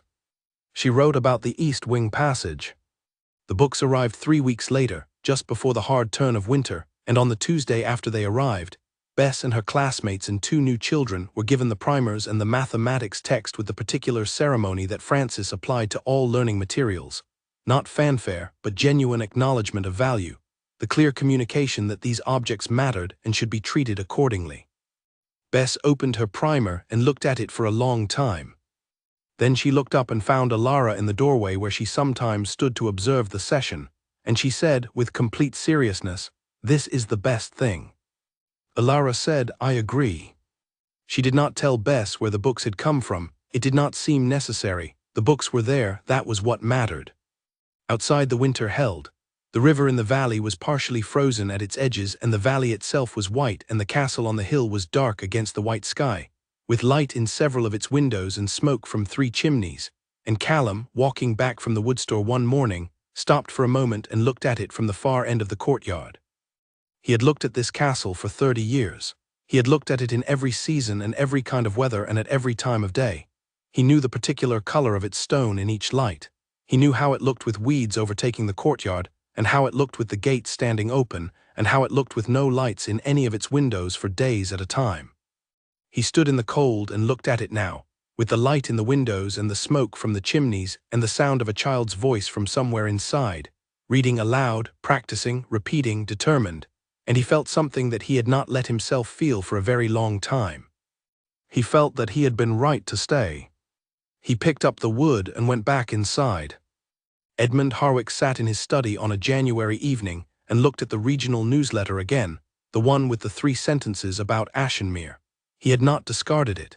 He had read it 7 times over the course of the winter, and each time he had placed it back in the same drawer where Alara's letters lived. He thought about the word the newsletter writer had used, uncommon. He had used that word himself once, in a private assessment he had made years ago about a particular approach to estate management that had produced unusually strong community loyalty in a northern district.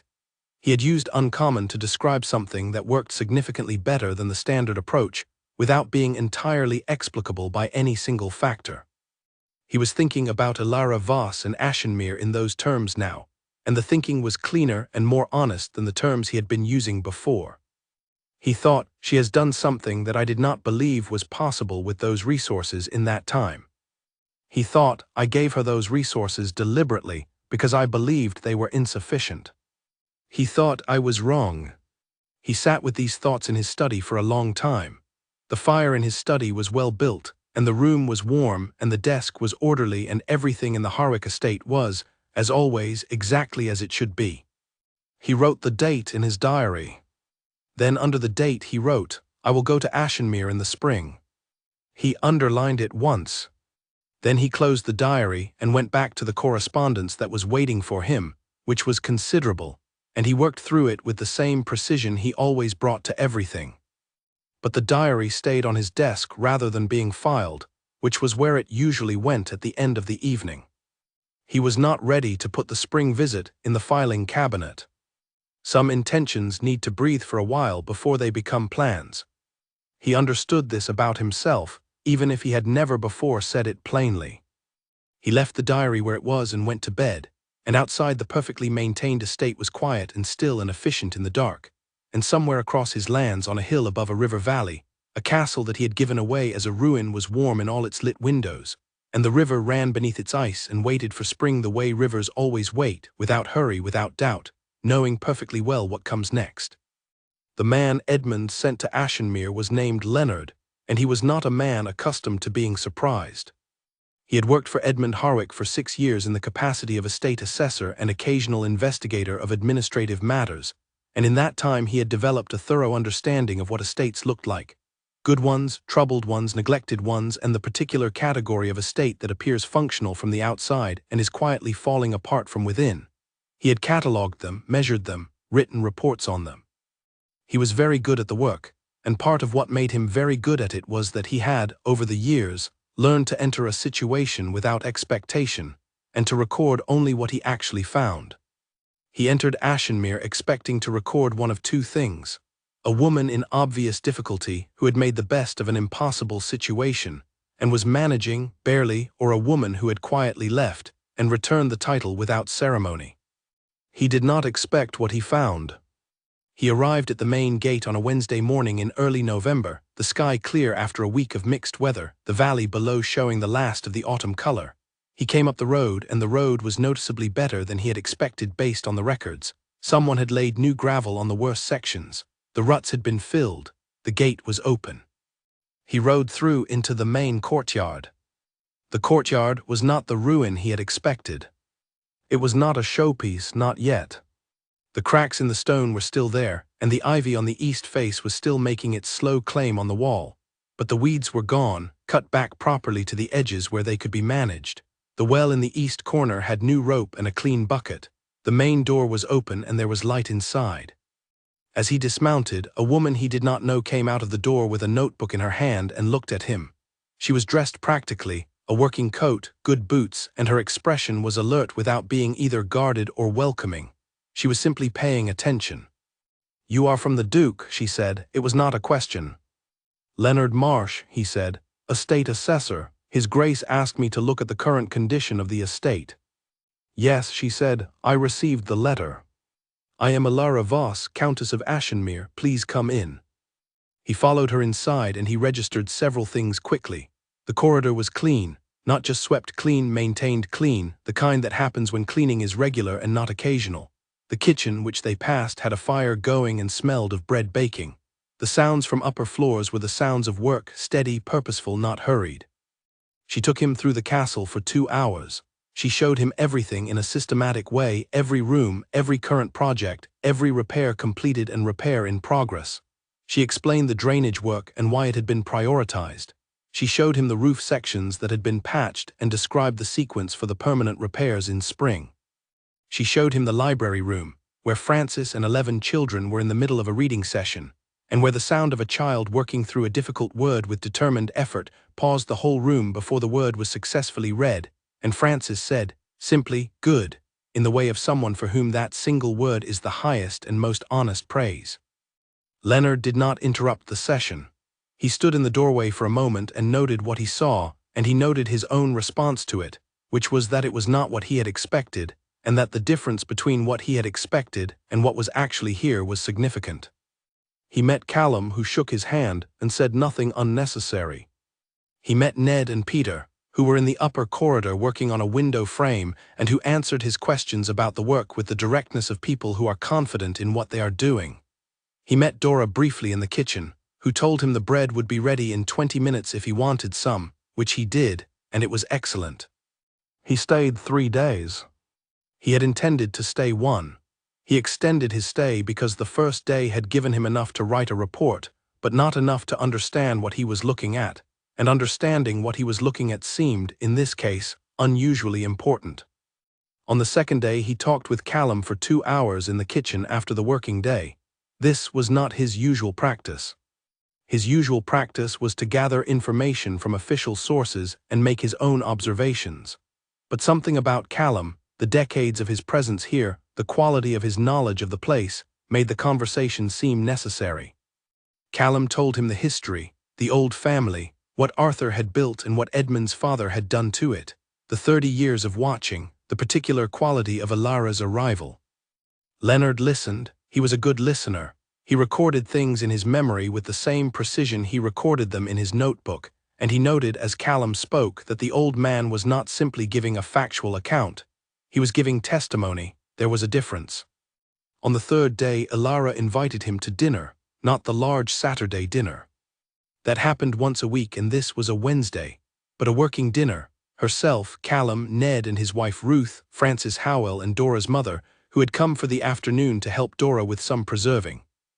It was around the kitchen table, which was smaller and less ceremonial than the hall, and the food was simpler than a formal occasion would have required, and the conversation was practical and warm in equal parts.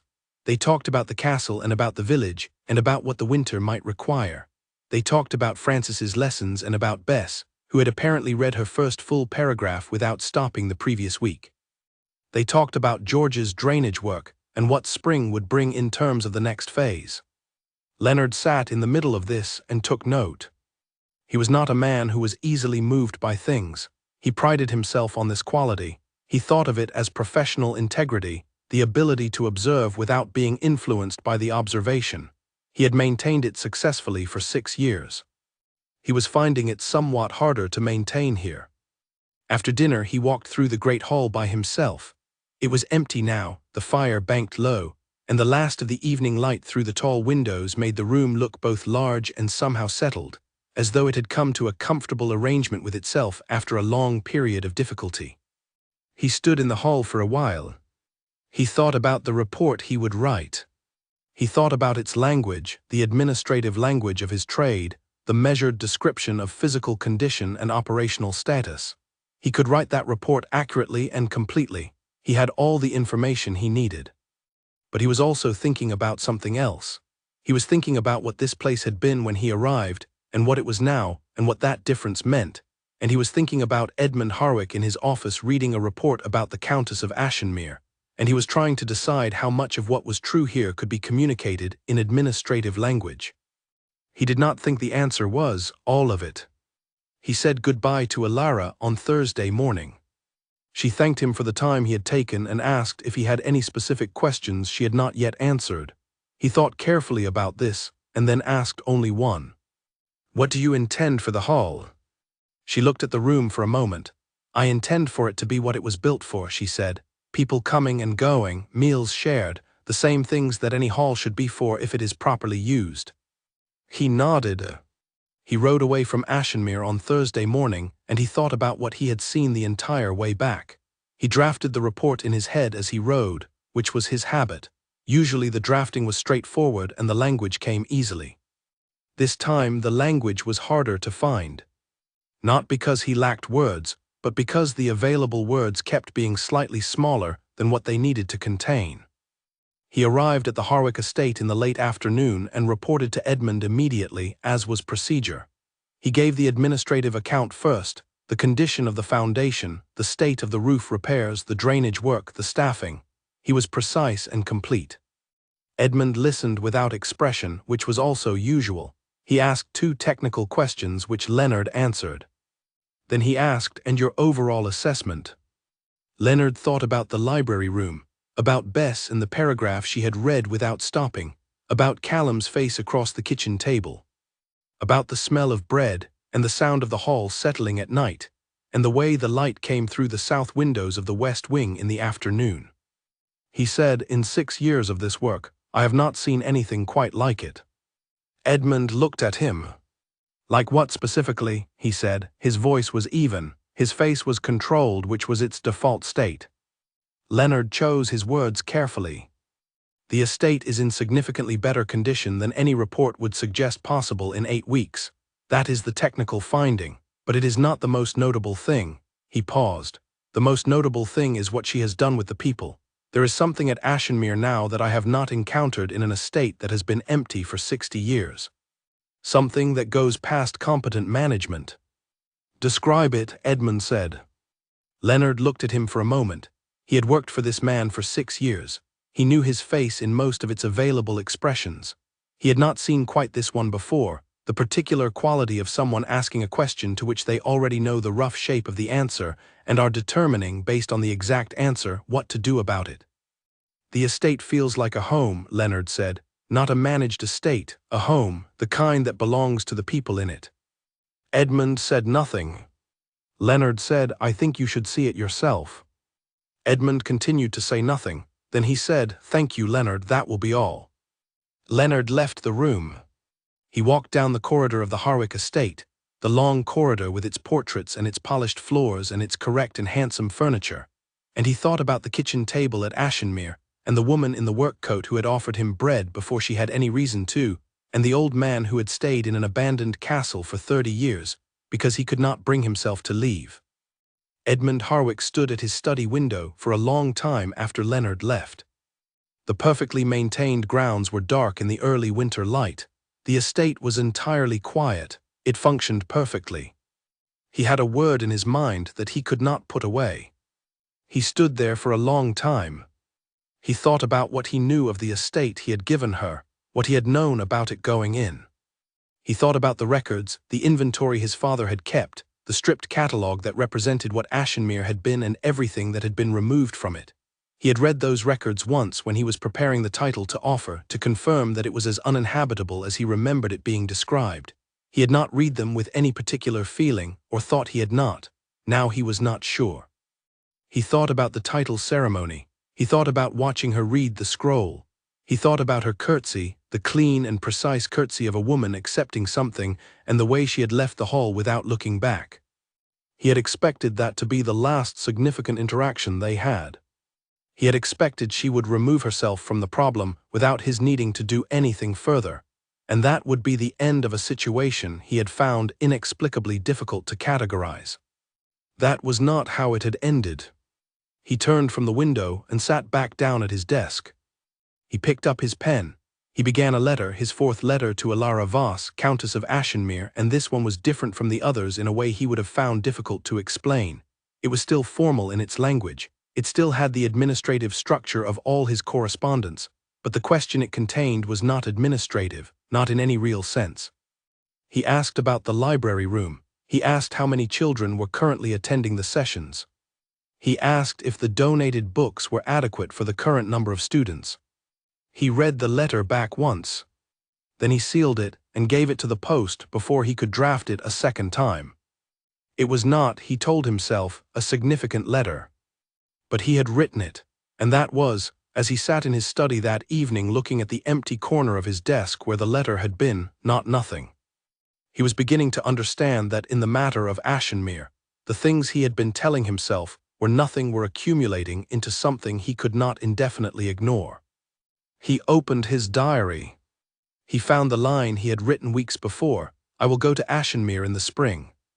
He had underlined it once. He underlined it again.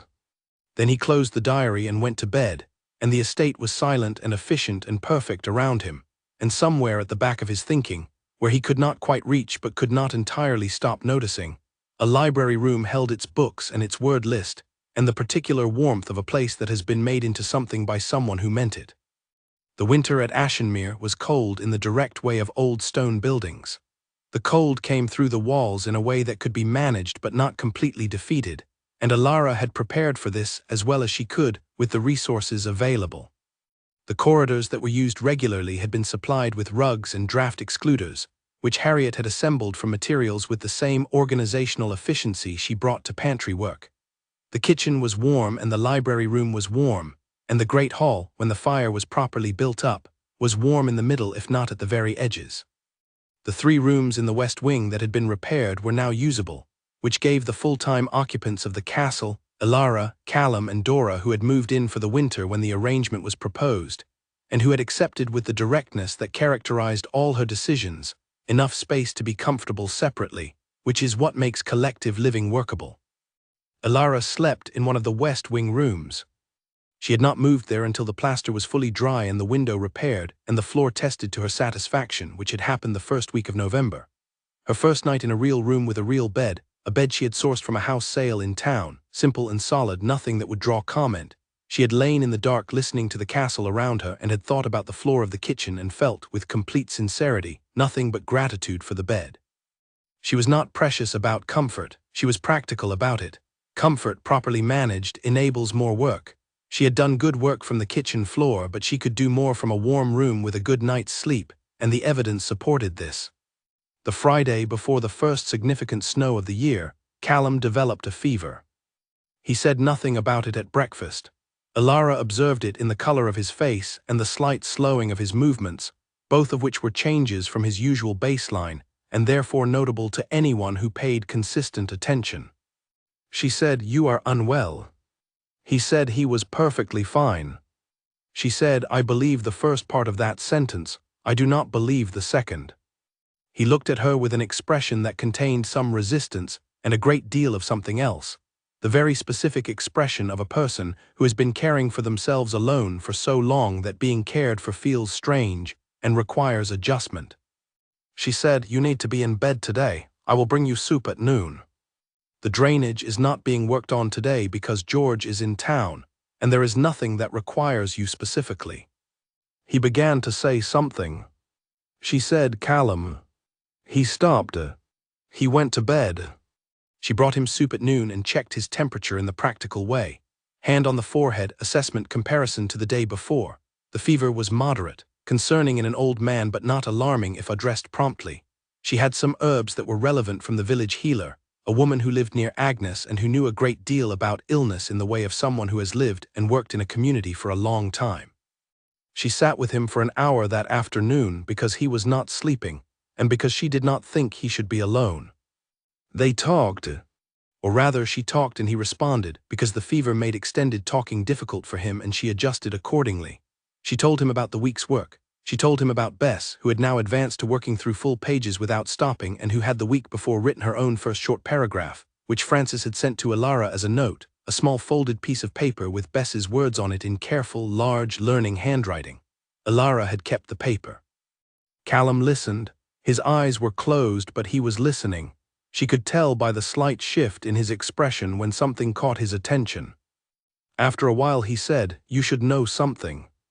"Tell me," she said. He opened his eyes and looked at the ceiling, the library room. Arthur the old lord, his wife's name was Claire. She is the one who started the library. He supported it, but she built it. She chose the books. She arranged the openings. She organized the reading sessions. Ilara said nothing. She let him continue. Claire died a year before the Duke's father stripped the estate. She had been ill for some time. Arthur blamed himself afterward for not being more careful. He thought that if he had been less visible, less beloved in the community, they would have been a smaller target. "He was wrong," Ilara said. "Yes," Callum said, "he was, but grief does strange things to sense." A pause. The youngest daughter, the one who became a teacher, her name was Elena. She was named for her mother's mother. Ilara looked at him. He was looking at the ceiling. "I have not told you this before because I was deciding whether it was useful for you to know it," he said. "I have decided it is." She thought about this. She thought about a woman named Claire who had built a library in this room and chosen every book in it and opened it to the community. She thought about a girl named Elena, 12 years old, watching it end. "Have you found her?" she asked. "The address I asked you to try to find." "I wrote to someone who might know," he said. "A woman in the West who knew the family. I have not heard back." "Tell me when you do." "Yes," he said. The fever broke the following morning. By the third day he was up and moving, slightly slower than usual but present and purposeful. He did not discuss the illness or the days in bed except once, when he said, "The soup was good," which she understood to mean everything else as well. The winter went on. The Saturday dinners continued through the coldest months, and if anything the attendance increased when the weather was worst, because the hall with its fire and its food had become a kind of warmth that people sought out when the wind came down from the north, and the road to the village was difficult and the evening hours were long. She had not designed this. She had built the hall and opened the door and let the hall do what halls are designed to do, and it had done it. By February she had 20 people at each Saturday dinner on average, and several of them were people from outside Ashford, from further along the valley or from the neighboring area, who had heard about it and come once and kept coming back. She did not make it exclusive, and she did not make it formal, and she did not turn anyone away, and these were not difficult decisions. They were simply the natural extensions of what the hall was for. The news of all this reached Edmund through Leonard, who had taken to stopping at the Harwick estate once a month on his circuit of other properties, and who would mention, briefly and factually, whatever he had heard about Ashenmere. He did not editorialize, he simply mentioned.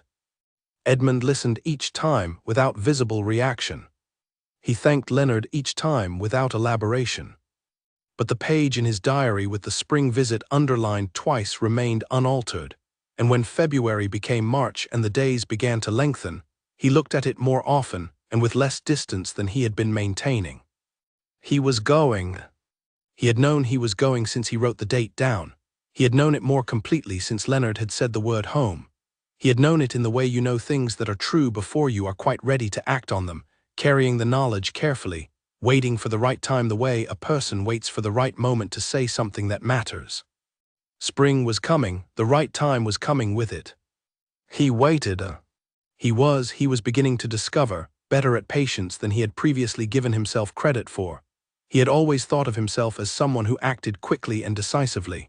But there was another kind of patience, the kind that holds something true and steady while the world changes around it, and he was finding that he had that kind too. He kept the diary on his desk. He stopped thinking of Ashenmere as a property he had given away. He did not yet know what else to call it, but he was working on it. The spring at Ashenmere arrived the way spring arrives in river valleys, slowly at first, and then in a rush. One morning the ice at the edges of the river was gone, and the week after that the ground was soft enough to work, and the week after that the valley was green in a way that seemed to have been decided overnight. Ilara stood in the main courtyard on the first warm morning of March and looked at the small tree in the crack. It had survived the winter. She had been watching it through the cold months, covertly, not wanting to make too much of it, and there had been days in the hardest part of February when it had been hard to tell whether the thin branches were alive or not. But it had survived, and now there were the absolute beginnings of new leaves on it, very small and very green, the kind of green that is the most vivid color in the world because it is the first color after months of gray. She noted it in her notebook, not as a symbol, as a fact. The small tree in the crack had survived its first winter. It was growing. She added this to the list of things she checked on a regular basis, which already included the drainage channels and the west wing crack and the condition of the library room fireplace. The spring meant the second phase of George's drainage work could begin, which was the primary structural priority of the new season. It also meant the east wing passage could be addressed properly. The temporary patches had held through winter, but were not meant to be permanent. And it meant the foundation work that George had planned with such care over the winter months could proceed. She had resources for most of it. The stipend had been supplemented over the winter by an unexpected source. Philip the merchant had begun directing people to Ilara with small commissions, documents that needed organizing, correspondence that needed handling, record-keeping for his business that he said he trusted to no one else in the region. She had done the work efficiently and charged him honestly and put every bit of it toward the spring repairs. She had also received, in late February, a bank draft from the Harwick estate. It came with a letter from Edmund that was longer than any of the previous ones, and that was still, in its register and its diction, entirely formal, but which contained, buried in the third paragraph amid discussions of the foundation work timeline, a sentence that she read several times. The sentence was, "The work you have described in the library room represents, in my assessment, a practical improvement to the community relationship of the estate that goes considerably beyond the administrative requirements of the title." She had read this sentence until she understood it. Then she had understood it.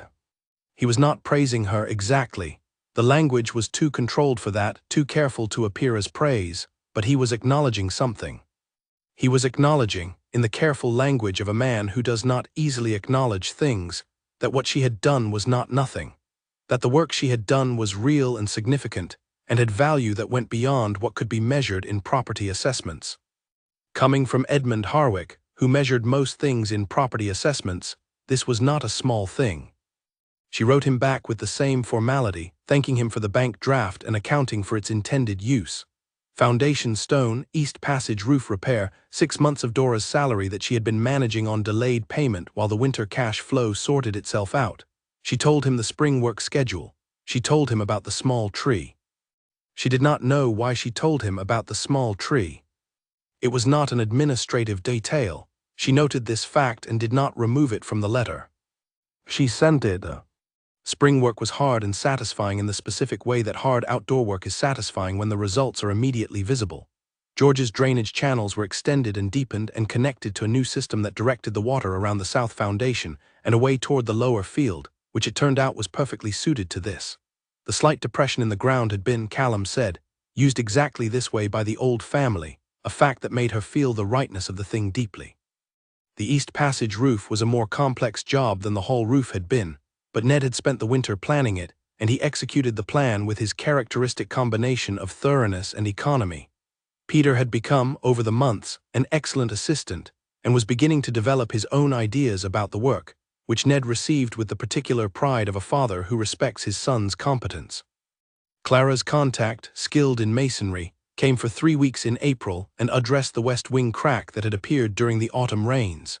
He took the section apart properly and rebuilt it from the inside so that the repair was a real one rather than a cosmetic one. He and Clara had a working dynamic that was largely conducted in specific technical language that Alara found fascinating to observe. They spoke the same professional dialect, and they spoke it quickly and without wasted explanation, the way people speak when they have been trained in the same discipline by people who cared about precision. The library room expanded in the spring. Francis had been approached by 2 families from a village further along the valley who had heard about the sessions, and the question of whether the room could accommodate more students was one Alara addressed by having the room assessed for a second session on Mondays. It could. The Monday sessions began in April with 6 new children, including 3 who had never attended any kind of formal learning before. Bess was reading fluently by May, not just reading. She had developed in the way of children who encounter reading late but entirely, a kind of appetite for it that Francis described to Alara with the particular satisfaction of a teacher seeing the exact outcome she works toward. Bess now came on Tuesdays and Thursdays and stayed after the session whenever Francis allowed it, which was most of the time. She was working through the history of the region, which was not written for a 7-year-old but which she was managing through persistence and the willingness to ask Francis questions about every word she did not know. Alara found her in the library room one afternoon, alone after the session, with the regional history open on the table and a piece of paper beside it on which she was writing words she intended to ask about. "What are you writing?" Alara asked. Bess looked up. "Words I do not know," she said. "I write them down so I do not forget to ask." Alara looked at the list. There were 11 words on it. "That is a very good system," she said. Bess considered this. "I invented it," she said. "You did," Alara said. "It is yours." She left Bess to her list and went back into the hall, which was showing the afternoon light through all 5 windows now. All 5 because the last 2 had been unboarded in March, and the glass had been cleaned, and they were streaming light across the cleared stone floor in the way they had been built to do. She stood in the hall and thought about the oak table. She had not forgotten the oak table. She had put it in the category of things that were being worked toward rather than things that could be immediately addressed, and she had kept it there through the winter and into the spring, adding to it and adjusting the timeline as resources allowed. Philip, who dealt in all kinds of goods as a merchant and had connections that spread considerably further than the immediate region, had told her in March that he had a source for good oak that was not prohibitively expensive. She had written the figure he quoted into the budget and looked at it for a long time. It was possible not in the next month, but before autumn. She wrote Oak Table October, and she drew a box around it. On a morning in late May, she received a letter from Edmund Harwick that was unlike the others. Not in its formal language, which was maintained, but in its content. He wrote in the 4th paragraph that he intended to visit Ashenmere in June. He presented this as an estate inspection. The spring foundation work would be substantially complete by then, and it was appropriate to assess the progress in person. The language was entirely administrative. She read the letter twice. Then she set it down and thought about it with the same honesty she applied to all things. He was coming. She had been thinking about why in a quiet way since the second letter arrived in winter. The evidence was accumulating, the letters that were longer each time, the bank draft, the question about the library room, the questions about the books, the question about the children's attendance. She had a notebook full of his letters which she had kept because she kept everything, and she had read through them twice in January when the work was slower and there was more time for thinking. He was curious. He was, underneath the administrative language and the careful formality, curious about Ashenmere and specifically curious about what she had made of it. She did not think this was a complicated analysis. It was simply a reading of the available evidence. What she had not yet determined was what to do with the knowledge. She thought about the version of Edmund Harwick she had known in the court, the precise, cold presence at the front of the hall, the calculated ceremony of the title-giving, the expectation in his expression that she would fail. She thought about the letters that had arrived since. She thought about the books. She thought about what it meant that a man who had given her a title, as a punishment, had then sent books for the library room without being asked. She set this observation aside, not because it was not interesting, but because she needed to think about it more before she did anything with it. She wrote back confirming his visit and providing the updated schedule of the spring work so he would have an accurate picture of what would be complete by June. She confirmed that the foundation drainage would be finished. She confirmed that the East Passage roof would be done. She mentioned, as an incidental detail, that the Saturday dinner would be happening the weekend of his proposed visit and that he was welcome to stay. She sealed the letter. She went to find Callum. "He is coming in June," she said. Callum looked at her with the steadiness that characterized all his reactions. "Yes," he said, "I thought he might." She looked at him. "Did you?" "I have been watching men and their estates for a long time," he said. "A man who sends books to a library he has never visited, for children he has never met, in a castle he gave away, that is a man who is thinking about where the books are going." She considered this. "He gave it away as a punishment," she said. "Yes," Callum said, "and then you turned it into something worth thinking about, and now he is thinking about it." He paused. "What he does with those thoughts is not yet determined." She thought about this for a while. "I am not going to do anything differently," she said. "He can come and see what is here. I am not going to make it something for him. It is what it is." "I know," Callum said. She nodded. "Good," she said. She went back to the courtyard. The spring was full and warm and the valley below was green, and the small tree in the crack was properly leafed now, quite unmistakably alive, and the well rope swung in a light wind, and from the library room above she could hear the sound of reading. Edmund Harwick was coming in June. She had 3 weeks. She used them the way she used all her time, on the work, the drainage, the East Passage, the library room's new shelf that Ned was building along the south wall, the Saturday dinners, Bess's word list which she had started contributing to, leaving it out on the table after sessions so that Alara or Francis or anyone who visited could add a definition for one of the words in Bess's small, careful handwriting. She used the 3 weeks on everything that was already hers. Because that was the thing, it was hers, not in the legal sense. Edmund Harwick was still the Duke and Ashenmere was still his land and she was still his countess under his authority in the technical administrative sense. But in the real sense, the sense that matters, in the sense of the work and the people and the knowledge and the care and the ongoing daily act of tending something into being, it was hers. She had made it so. Nothing that came in June could change that. The last week before his arrival, she walked every room in the castle, the same thorough tour that Callum had given her on her first day, and she looked at each room with fresh eyes, the way you look at a place you know well when someone who does not know it is about to see it for the first time. She was not arranging it for him, she was seeing it clearly. What she saw was this: in 9 months with a modest stipend and a group of local people and the specific application of consistent attention, she had taken a ruin and made it into a place.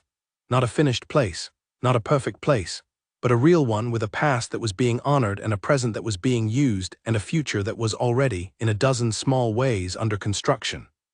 She stood in the great hall at the end of that last walk and looked at the 5 windows and the swept floor and the clean fireplace. She had done this. Edmund Harwick had handed her nothing, and she had made something, and in 3 weeks she would show him what something looked like. She was ready. Edmund arrived on a Tuesday morning in the 3rd week of June. He did not send advance notice of the specific day, which Alara thought was either an oversight or a deliberate choice, and she suspected the latter. A man who wanted to conduct a genuine inspection rather than an arranged one would arrive unannounced. She found she did not mind this. She had nothing to arrange that was not already arranged. She heard the horse on the road, the good road now, and walked around to the main courtyard without hurrying.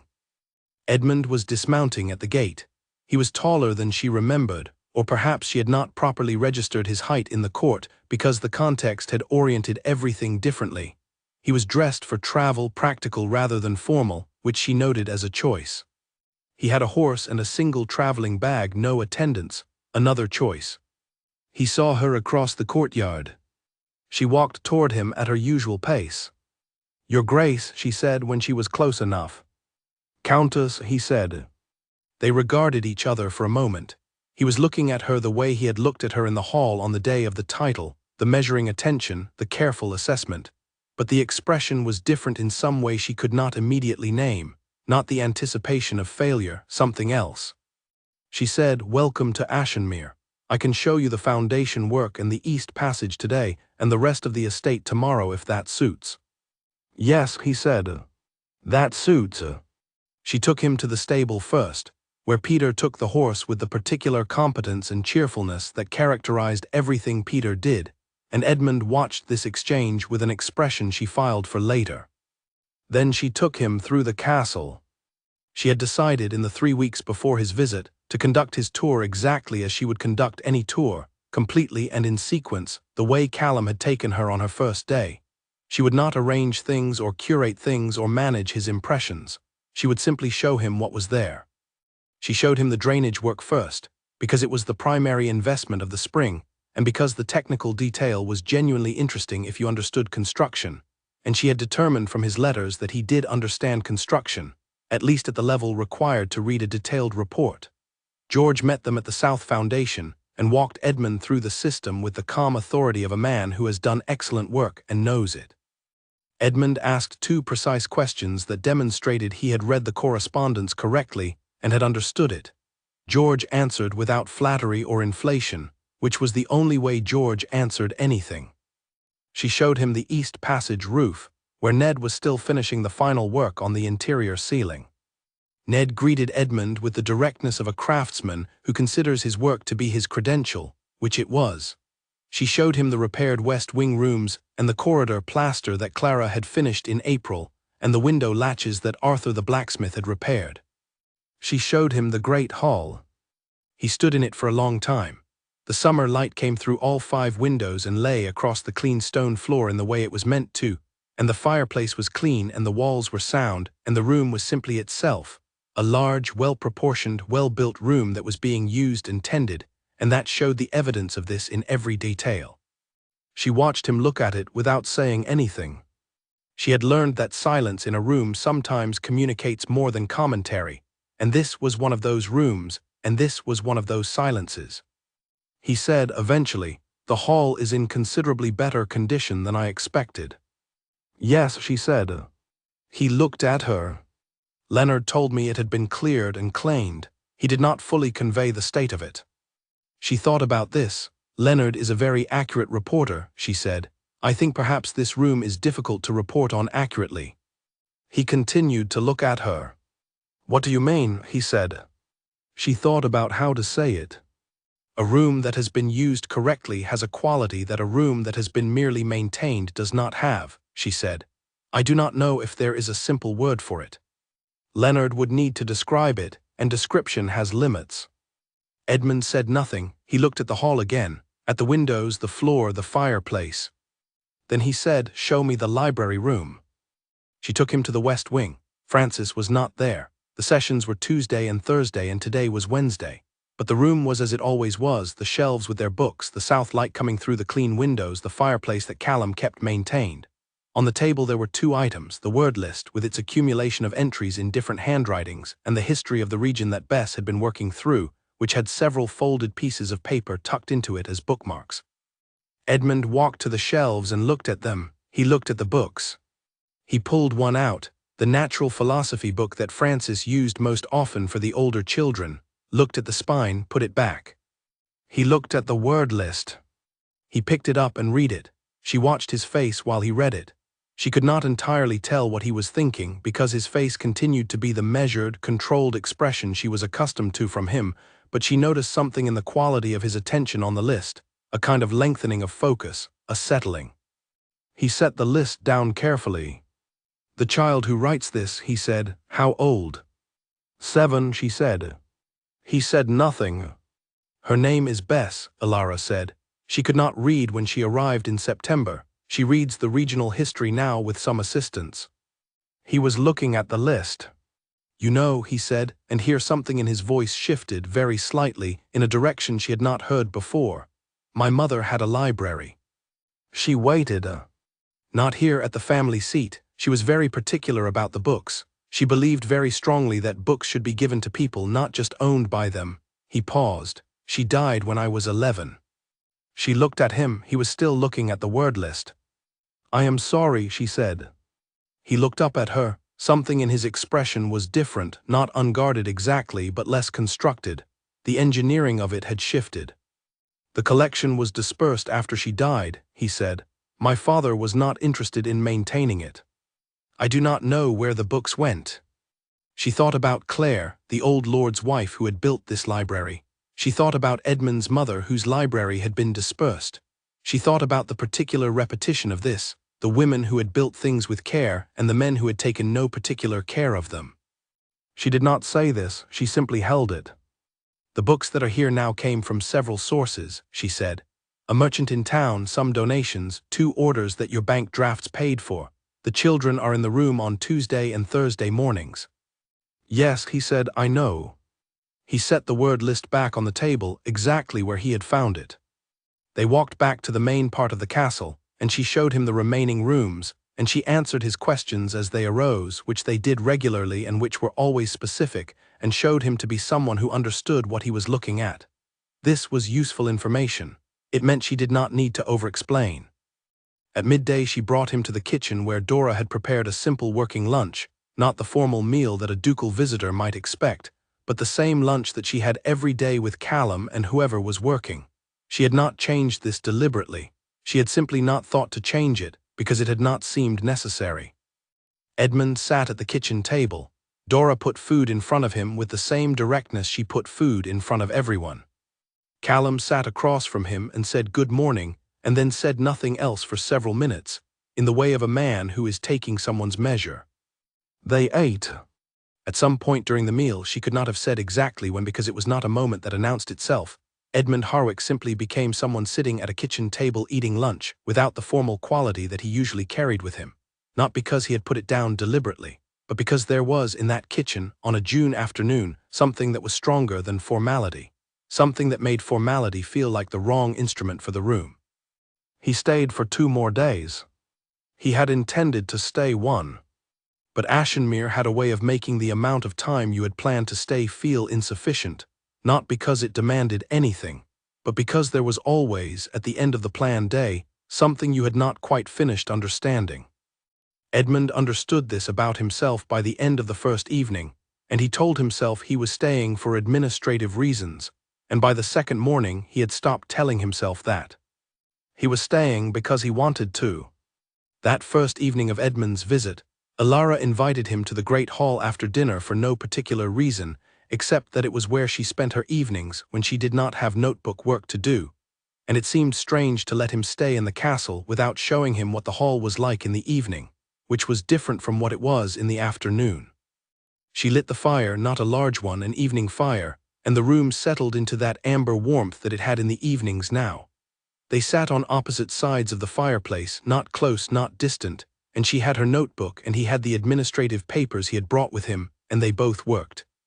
It was not a tense silence, It was a working silence, which is a completely different thing. After about an hour he said, not looking up from his papers, "How many people came to the first dinner?" 15, she said. And now? It varies, usually between 20 and 25, sometimes more. He was quiet. Leonard said it was warm, he said. He seemed to find it difficult to describe more specifically than that. It is a hall, she said. When it is working, it is warm. That is what halls are for. He looked at the fire, then at the room, then briefly at her.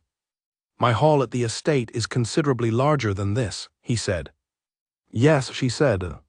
He did not say anything else, but she noticed that he did not look away from the room for some time after that.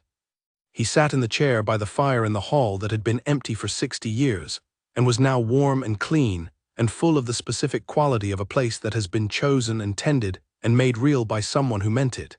And he stayed there for another hour without speaking, and she let him. On the second morning he walked the grounds alone before she was up, which Callum told her about when she came to the kitchen, Callum having been up since before dawn in his usual way. He said Edmund had gone down toward the south foundation, and then walked the outer perimeter, and then come back and stood in the main courtyard for a while looking at the castle. What was he looking at? She asked. Callum thought about it. The building, he said. But not as a building. She did not entirely follow this. She put it aside for later.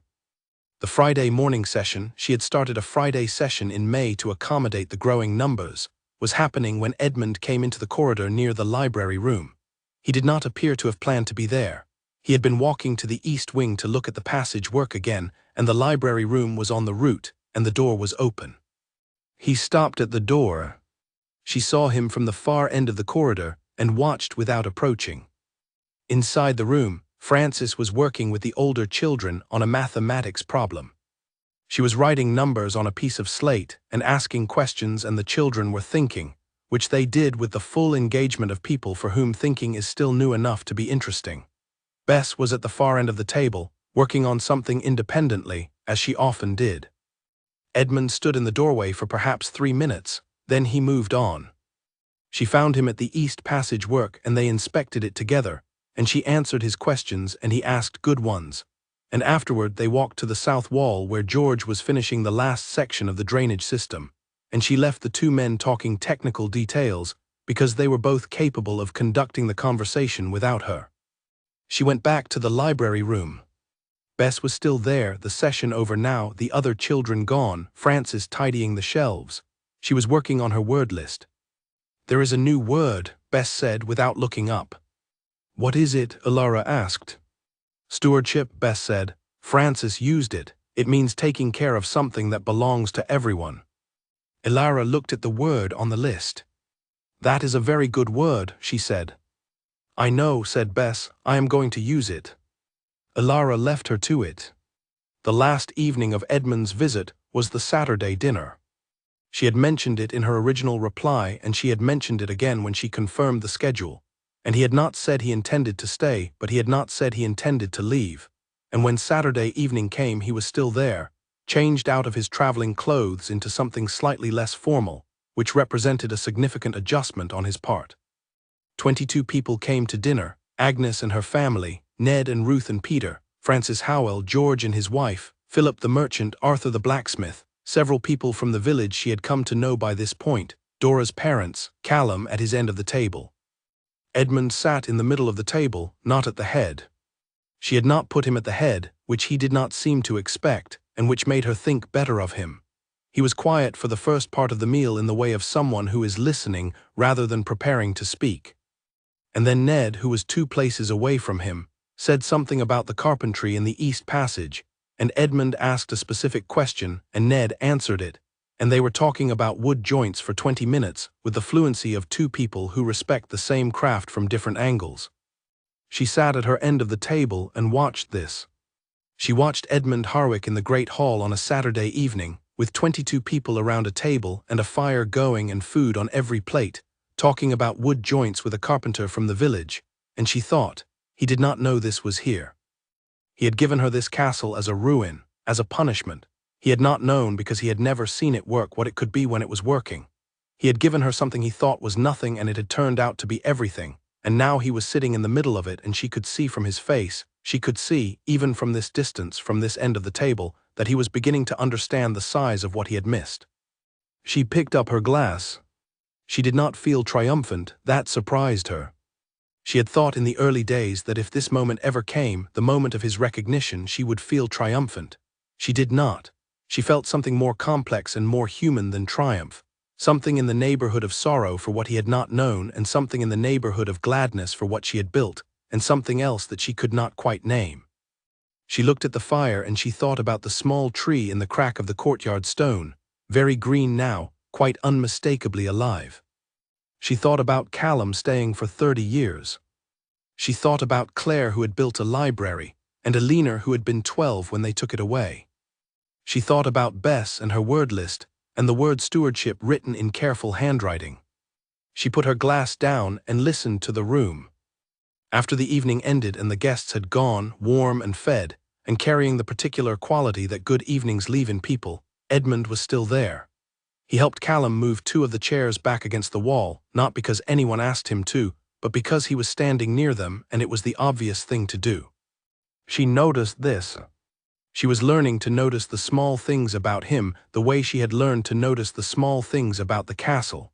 The specific quality of each detail, what it meant, what it suggested about the structure underneath. A man who moves the chairs because it needs doing is a different man from the one who had stood in that court with a scroll in his hand and a precisely arranged humiliation in mind. People change, she had always believed this. Not everyone changes, and not always in the right directions, and not without significant reason.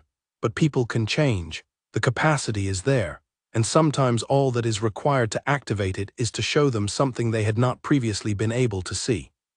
He had not been able to see what this place could be because he had never seen what a place becomes when it is genuinely cared for. Not maintained, not managed, not administered.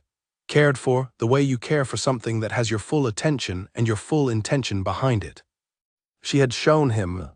She stood at the other end of the hall and looked at him moving the chair into place against the wall, and she thought, there it is, the beginning of something, very small like the first leaves on the small tree in the crack, but real.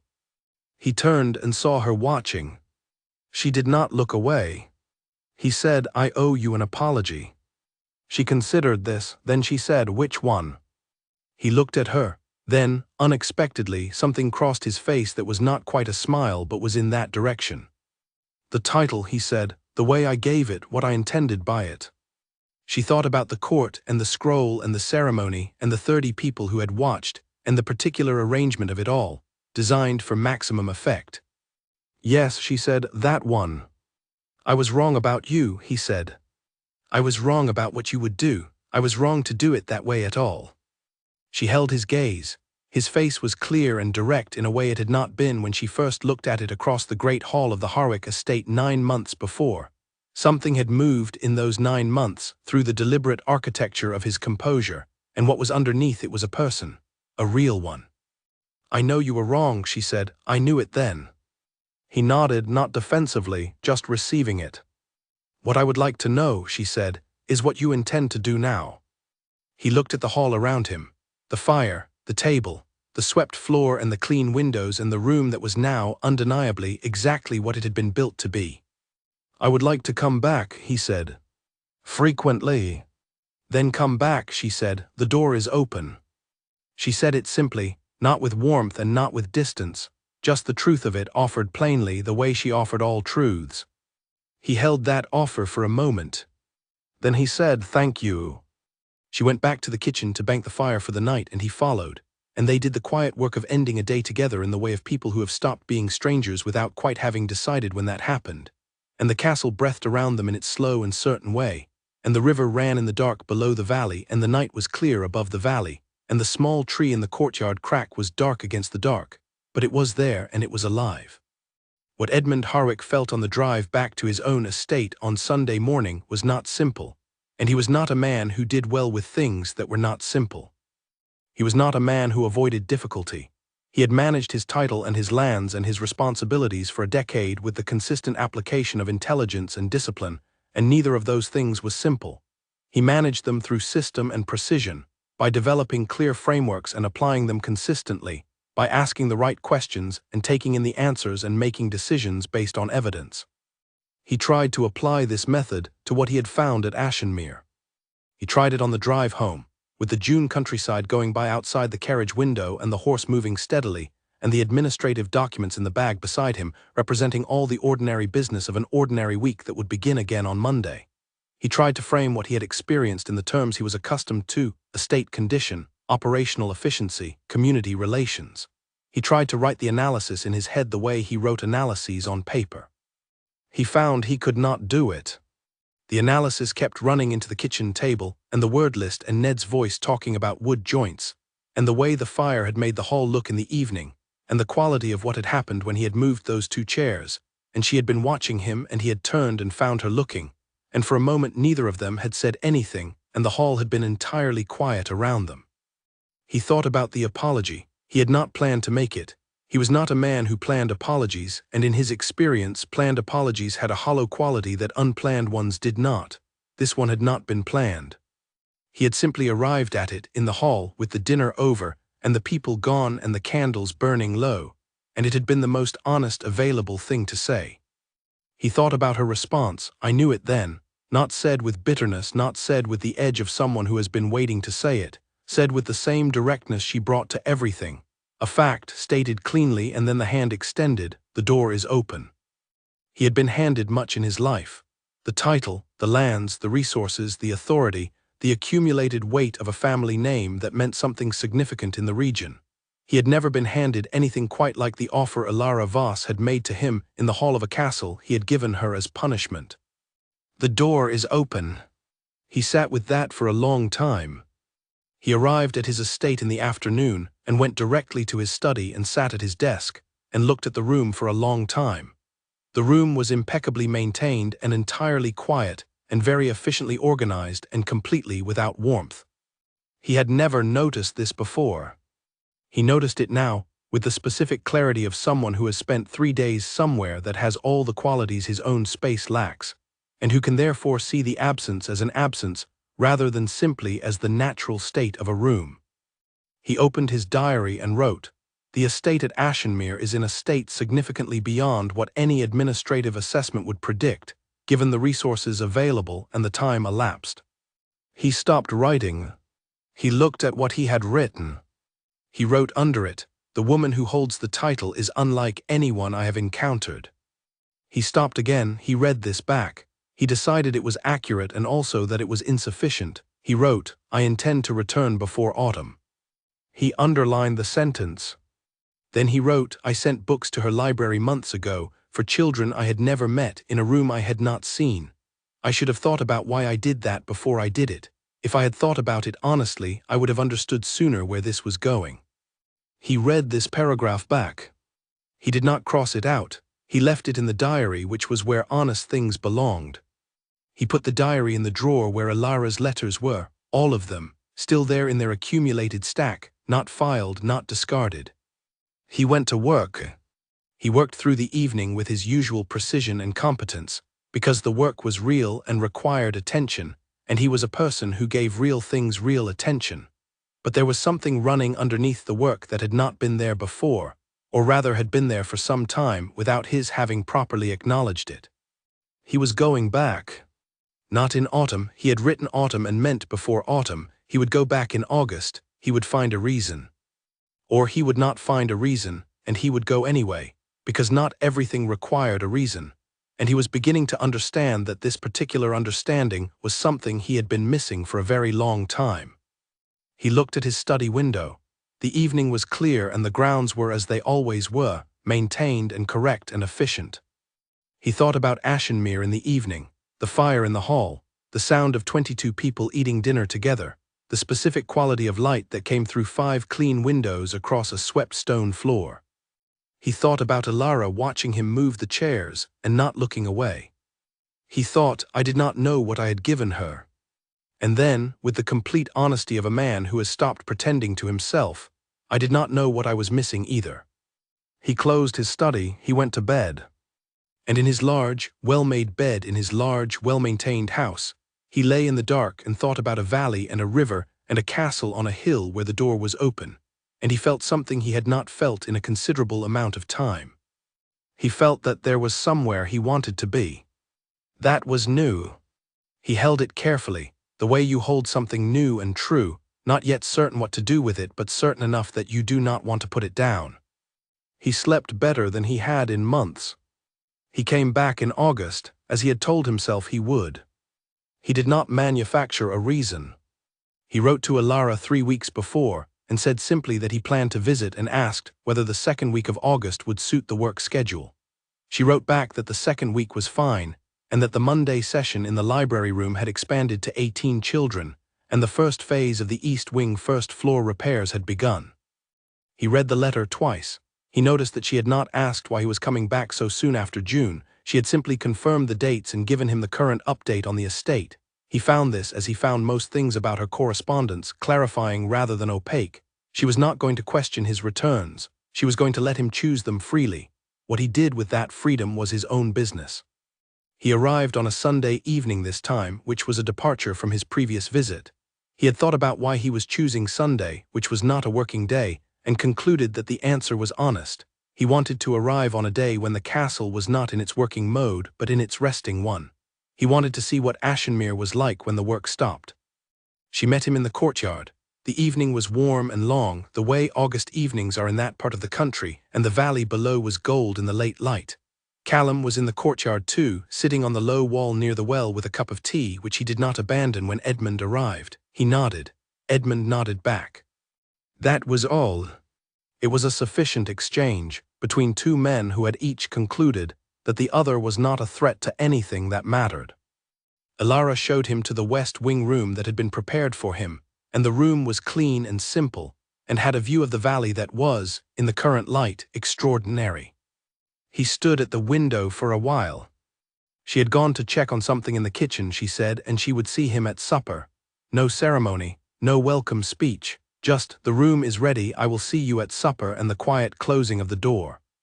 He thought about the estates he had visited over the years, the formal productions of hospitality that attended any visit from someone of his title, the arranged welcomes, the speeches, the carefully calibrated level of deference. He had always found these things appropriate, and had never particularly noticed their absence. He noticed their absence here. He noticed it as the absence of something he was glad not to have. Supper was in the kitchen, 4 of them: Alara, Callum, Dora, and Edmund. Dora had made something with chicken and summer vegetables that was straightforward and excellent, and she explained what was in it when he asked, which he did because he was genuinely curious, and she told him without false modesty that the vegetables were from the kitchen garden that she and Harriet had planted in April. "You have a kitchen garden," he said. "We have had one since May," Alara said. Callum knew where the old one had been. He looked at Callum. "The old family's kitchen garden was on the south side of the east courtyard," Callum said. "The soil is still good, better than average actually. The old cook used to say it was the best garden soil in the region." "It is," Dora said, without looking up from her own plate. Edmund ate his chicken and his summer vegetables from the garden and thought about the old cook and the old family and the particular depth of what had been here and what had been stripped away and what was now coming back. Not the same. Nothing comes back the same, but something real and continuous and worth the word. After supper, Callum went to do his evening rounds, which was the habit of 30 years and showed no signs of changing. Dora cleared the kitchen with the efficiency of someone who has made peace with this particular daily task. Alara poured 2 cups of tea and set one in front of Edmund, and then sat down across from him. It was, he realized, the first time they had been alone with nothing specific to discuss.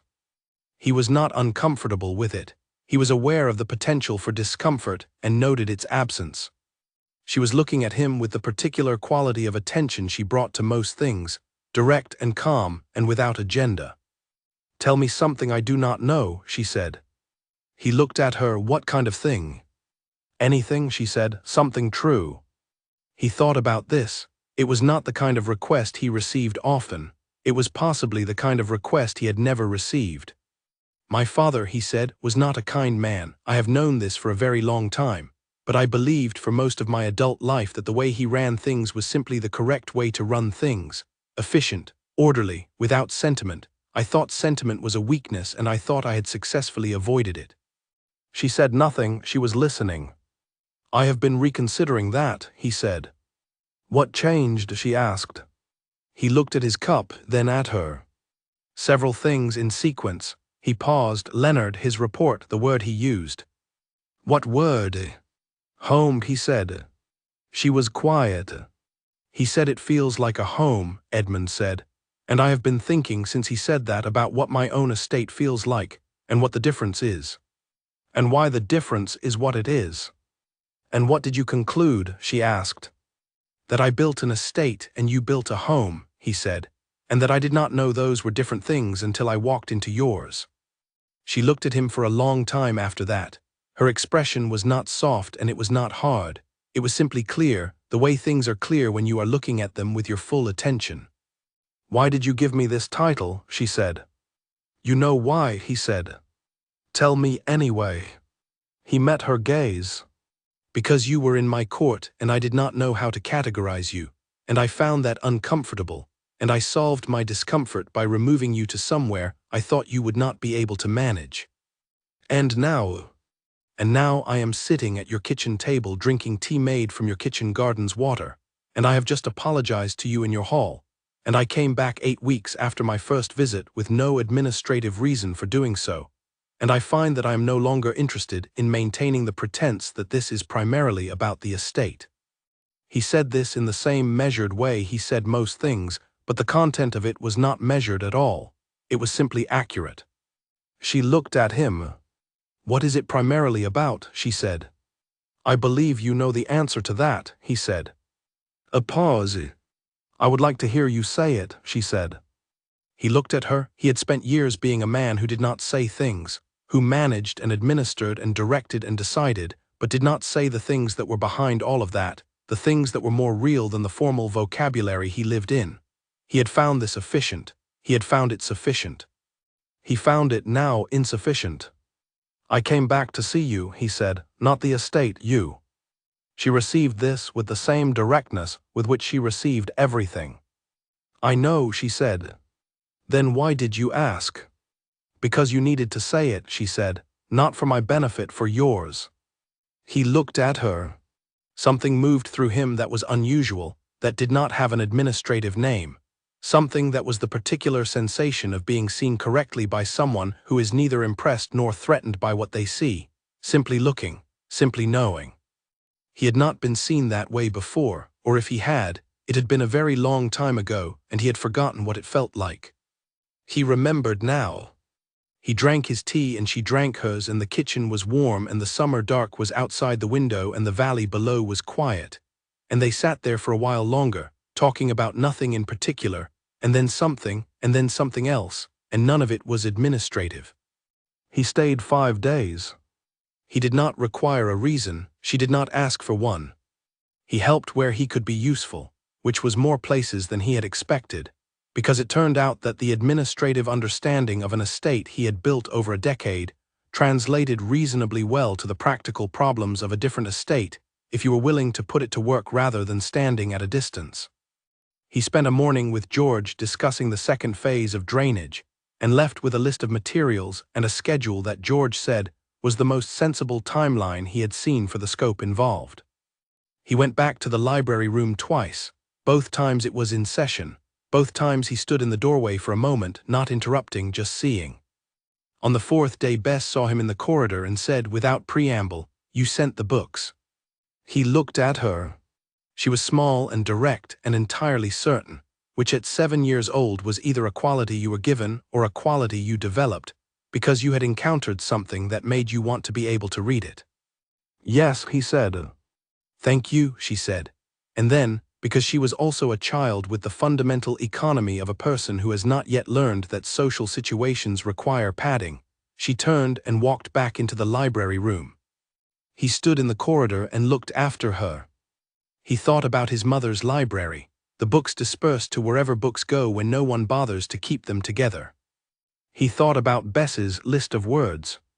He thought something got lost and something got found, and they are not the same thing, and they do not cancel each other out, but they speak to each other across 60 years in a way I did not expect to be present for. He walked on down the corridor, and the castle breathed around him in its slow and particular way, and he was not a guest in it, not exactly, not anymore, though he was not yet quite sure what else to call what he was. He would figure it out. He was, it turned out, willing to take the time. On the 5th day, his last morning, he woke early and went out into the courtyard before anyone else was up. The August morning had the quality of early light that is different from all other light, cool and clear and a little tentative, as though the day has not fully committed yet to being itself. He stood in the courtyard and looked at the castle. He had stood here before on his first visit, and Callum had come out with 2 cups of tea. He had not fully understood then what he was looking at. He had been looking at a building. He could see now that what he had actually been looking at was a choice, embodied in stone and routine, and the consistent application of someone's full attention over the course of 9 months. He had given Alara Voss a ruin, and she had chosen, every single day, to make it something else. That was the thing he had been circling around since Leonard had said the word home. That was the thing he had not quite been able to say in any of the administrative language he had been using, because administrative language does not have a vocabulary for this. Administrative language describes what exists. It does not describe the quality of the choosing that made it exist. She had chosen, and chosen, and chosen again every morning in the face of everything that was broken and insufficient and harder than it should have been. And the accumulated weight of all those choices was what he was standing in, looking at, and what he had been calling an estate but which was actually something else entirely. He heard the kitchen door open and turned. Alara came out with 2 cups of tea. He looked at her, she held one out to him. He took it. They stood in the courtyard together in the early morning light and drank their tea, and the small tree in the crack of the stone was very still in the morning air, its leaves catching the first of the direct light and going briefly gold, and the valley below was beginning to wake, and somewhere in the castle Callum was beginning his morning rounds, because some rhythms are older than 30 years and will outlast all the people who depend on them. "Do you know," Edmund said, "what this place looked like before you came?" "I have seen the inventory records," she said, "and Callum has told me a great deal." "I have seen those records too," he said. "I read them before I gave you the title. I was confirming that it was as unusable as I believed." She looked at him, and was it? "Yes," he said. "On paper, it was exactly as unusable as I believed. The records confirmed every assumption I was making." He looked at the tree. "The records did not mention the small tree," he said. She followed his gaze. "No," she said, "they would not have." "I have been thinking," he said, "about the things that administrative records do not capture, the things that are there in a place but that do not make it into inventories or reports or assessments, the quality of the soil in the kitchen garden, the way the library room light falls in the afternoon. The fact that Callum has maintained the fireplaces for 30 years for reasons that have nothing to do with duty." She was quiet, listening. Leonard could not fully convey what he found here. He said so himself in different terms. He said the available words were slightly smaller than what they needed to contain. He paused. "I understand that now. I am standing in it and I still am not sure I could write the report that would do it justice." She looked at him with that clear, direct attention. "You do not need to write a report," she said. "No," he said, "I know that." He drank his tea. The morning light strengthened and the valley below went from pale to gold. "I would like to contribute something to the East Wing rooms," he said, "not as a financial instrument. As a practical engagement. I have some understanding of the structural problems involved, and I have connections with a builder in the city who does that kind of work well. I would like to make the introduction, and I would like to be present for part of the work." She looked at him, present as in visiting while the work is done. "Present as in working alongside when that is useful," he said. "I am not entirely without practical skill. I was not always a man who sat behind a desk." She considered this. He could see her doing it, the careful, honest assessment that she applied to everything, not deciding quickly, not deciding slowly, deciding correctly. "All right," she said. "When the East Wing rooms are ready to begin, tell me about your builder. We will see if the work fits." He nodded. "And I would like to come for the Saturday dinners," he said, "when I am here." "You are always welcome at the Saturday dinners," she said. "I told you that in June." "You told me I was welcome as any guest is welcome," he said. I would like to be welcome as something more specific than a guest." She looked at him steadily. The morning was fully light now, and the valley below was all gold and green, and the river was visible, glinting in the distance. "That takes time," she said. "I know," he said. "I am not in a hurry." She turned to look at the castle. He looked at it too from where he was standing, the height and the walls and the good stone that had been standing for more than a century, and would stand for more than a century more if it was tended properly, which it now was, which it would continue to be. "There is something you should know," she said. "Tell me." "I came here expecting very little, not because I am by nature pessimistic, but because what I was given was genuinely minimal and I was being realistic about it. I expected to manage, I expected to maintain something functional. I did not expect this." She gestured not at anything specific, at everything. "What it became. I did not expect to be glad to be here." He looked at her. "And are you," he said, "glad?" She thought about it honestly, the way she thought about everything. "Yes," she said, "I am genuinely glad to be here every day." He held that, he let it settle in the way it needed to settle. "That," he said quietly, "is something I have not yet been able to say about my own estate." She looked at him, not with pity, not with judgment, with recognition. "Perhaps," she said, "that is the thing that needs addressing." He thought about his estate, the efficient and perfect house that he had managed for 10 years and that he had never once felt glad to be in. He thought about the window he had started leaving open. He thought about the stillness that had begun to trouble him when it never had before. "Perhaps it is," he said. She gathered the empty cups. "Come back in October," she said. "The oak table arrives in October." He looked at her. "There is going to be an oak table," he said. "There has always been going to be an oak table," she said. "It just took some time to arrange."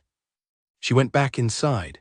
He stood in the courtyard for a moment longer in the full morning light, with the valley below and the river in the distance and the small tree in the crack of the stone, and he thought about October and about oak tables, and about the kind of dinner that happens around a table in a hall that has been waiting for exactly that for 60 years. He thought, "I will be there." Then he went inside to pack his bag, and to say goodbye to Callum, who was already in the kitchen, and to eat whatever Dora had made for breakfast, which smelled like it was going to be very good, and to face the practical business of leaving a place he was already, before he had quite admitted it to himself, thinking about coming back to. The oak table arrived on a Thursday in the second week of October, which was 2 weeks earlier than Alara had planned, but which the timber merchant had managed through a circumstance of scheduling that worked in her favor, and which she received with the kind of practical pleasure that comes from something well-timed rather than simply well-intended. It was brought up the road on a cart that required 3 men to manage, and it took 4 people including Alara herself to get it through the main door and into the great hall, and when it was finally in place, centered in the hall, exactly where its outline in the dust had told her it belonged, she walked around it and looked at it and felt the particular satisfaction of something completed that had been long in progress. The table was oak, plain and heavy and excellently made, 12 seats, solid in the way of things built for decades rather than years. It was not the table the original family had used. That table was 60 years gone to wherever it had gone. But it was the right table for this room and this hall and this use, and it fit the space as though it had been measured for it, which the timber merchant's son had in fact done on a visit in September. Callum walked around it on the other side, in the opposite direction, and they met at one end and looked down the length of it. "The old lord would have approved," he said. "I hope so," she said. She had chairs from 3 different sources, 4 from a house sale in town, 4 that Agnes had found through a contact in the next village, 3 that Ned had repaired from a set found in the castle cellar that turned out to be sound under the dust, and a 12th that Philip had brought from a merchant contact in the city, a good plain chair of similar wood that matched the others well enough. 12 chairs around a 12-seat table in the great hall of Ashenmere Castle. She had made the room what it was meant to be. The first Saturday dinner with the oak table was the following weekend, and she had invited more people than usual. 30 this time, which meant some would have to bring additional seating from the kitchen, but which seemed appropriate for the occasion. She had let it be known through Agnes and Francis and Arthur the blacksmith that the table was there, and the hall was ready, and that anyone in Ashford who wanted to come was welcome. They came.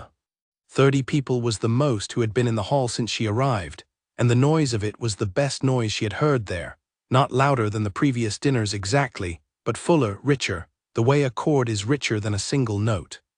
She sat at her end of the table and watched Dora and Harriet moving between the kitchen and the hall with the efficiency of long practice, and she watched Agnes helping with the serving and Ned at the far end, in conversation with someone she did not know but who would, she thought, be back next week.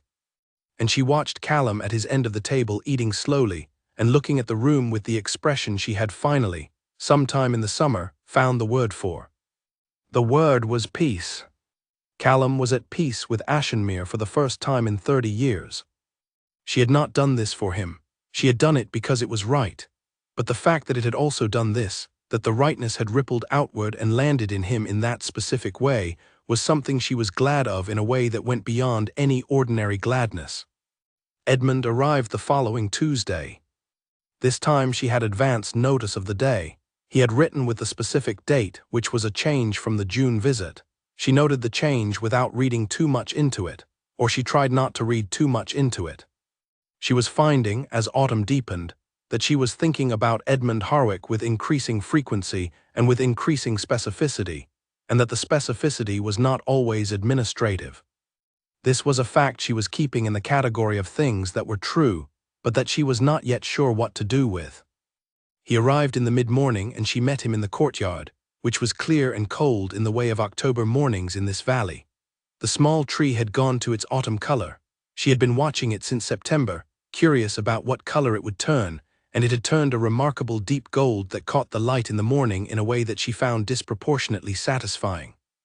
Edmund came through the gate and saw her first and then looked up at the castle, and then she watched this happen, looked at the small tree. That was not here in June, he said. It was here in June, she said. It was green in June, you may not have noticed it. He looked at it. It is gold, he said. Yes, she said, I have been watching it since September. He looked at her. She said, come inside, the hall has changed since June. He followed her through the main door and they went to the great hall, and she watched his face when he saw the table. He stopped.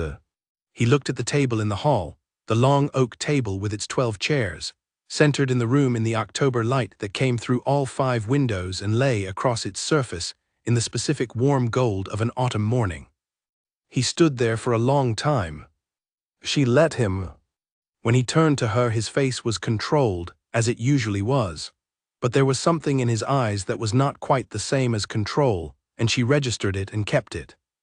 You planned this, he said. It was not entirely a question. Since the first week, she said, I saw the outline of where the old table had stood. I knew what had to come back. He looked at the table again. Do you know, he said, what kind of table my dining room holds at the estate? A large one, I would imagine, she said. Well made. Exceptional quality, he said. Imported, seats 40. She waited. I have used it, he said, approximately 12 times since I inherited the estate, for formal occasions. She said nothing. This table, he said, looking at the oak table, has clearly been used more than 12 times in 3 weeks. It has, she said. He looked at her.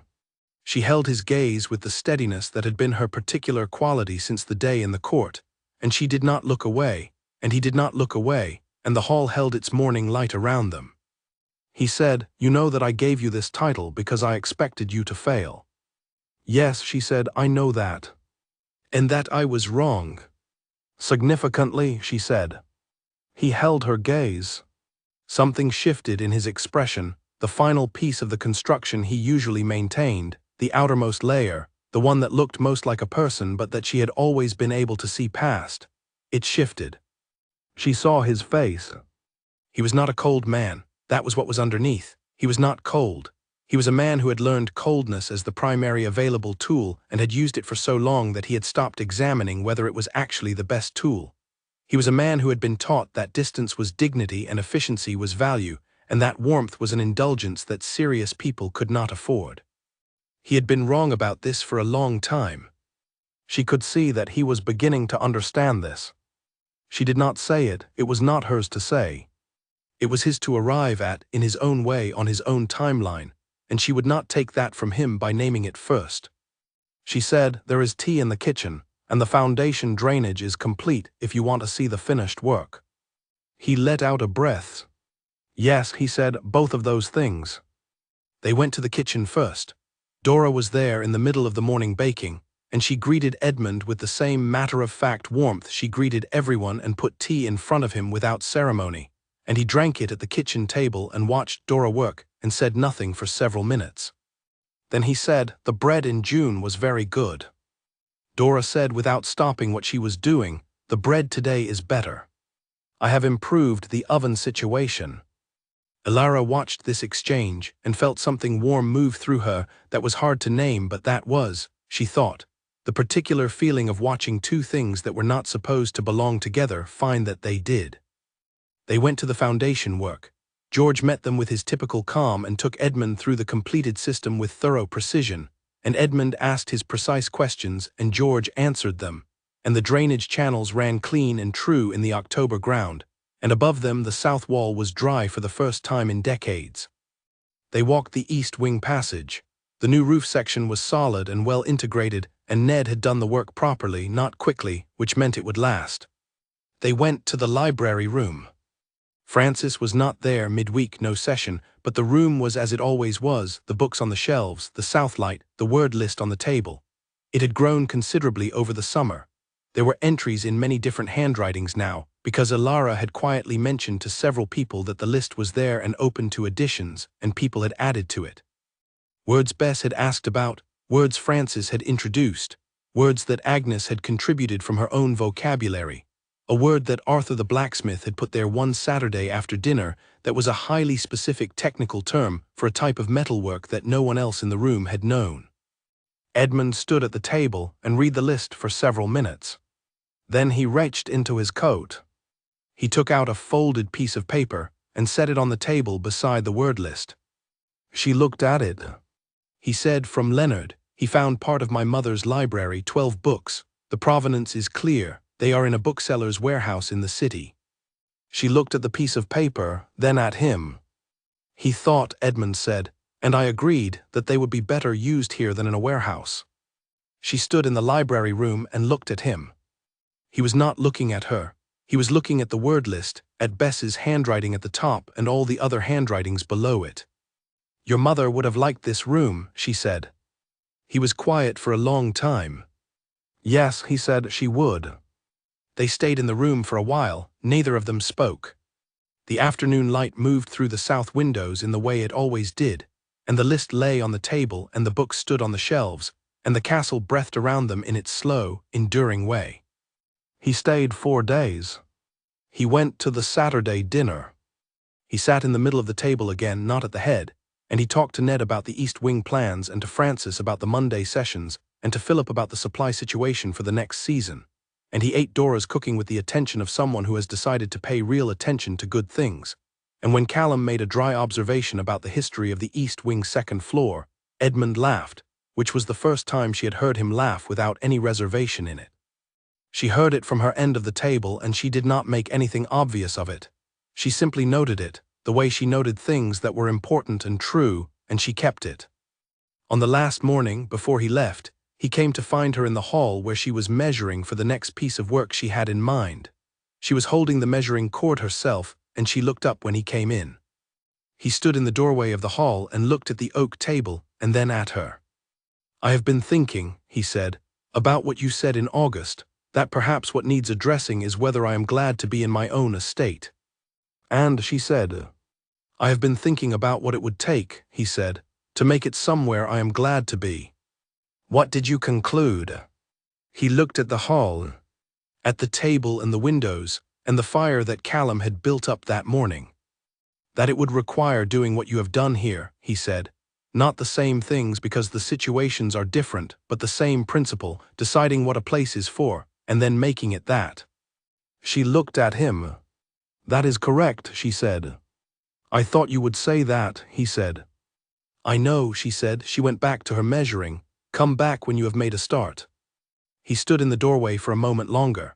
She could feel him there, the particular quality of his presence, which she had learned over the course of the year with the same attention she had given to learning the castle. "I will," he said. And then he left, and she heard his horse on the good road going down from the castle gate, and she went back to her measuring, and the hall was warm around her, and the table was in its place, and the valley below was October gold, and somewhere in the west wing the children were arriving for their Thursday session. She could hear their voices in the corridor and Bess's among them, high and clear and already unmistakably asking a question. He came back in November. He had made a start, as she had told him to, and he came back to tell her about it. Not in a letter, though he had written one first, and then decided that what he had to say was better said in person, which was a significant shift from the man who had spent months communicating almost exclusively through administrative correspondence. He arrived on a Wednesday, the middle of the week, which was not a typical visiting time.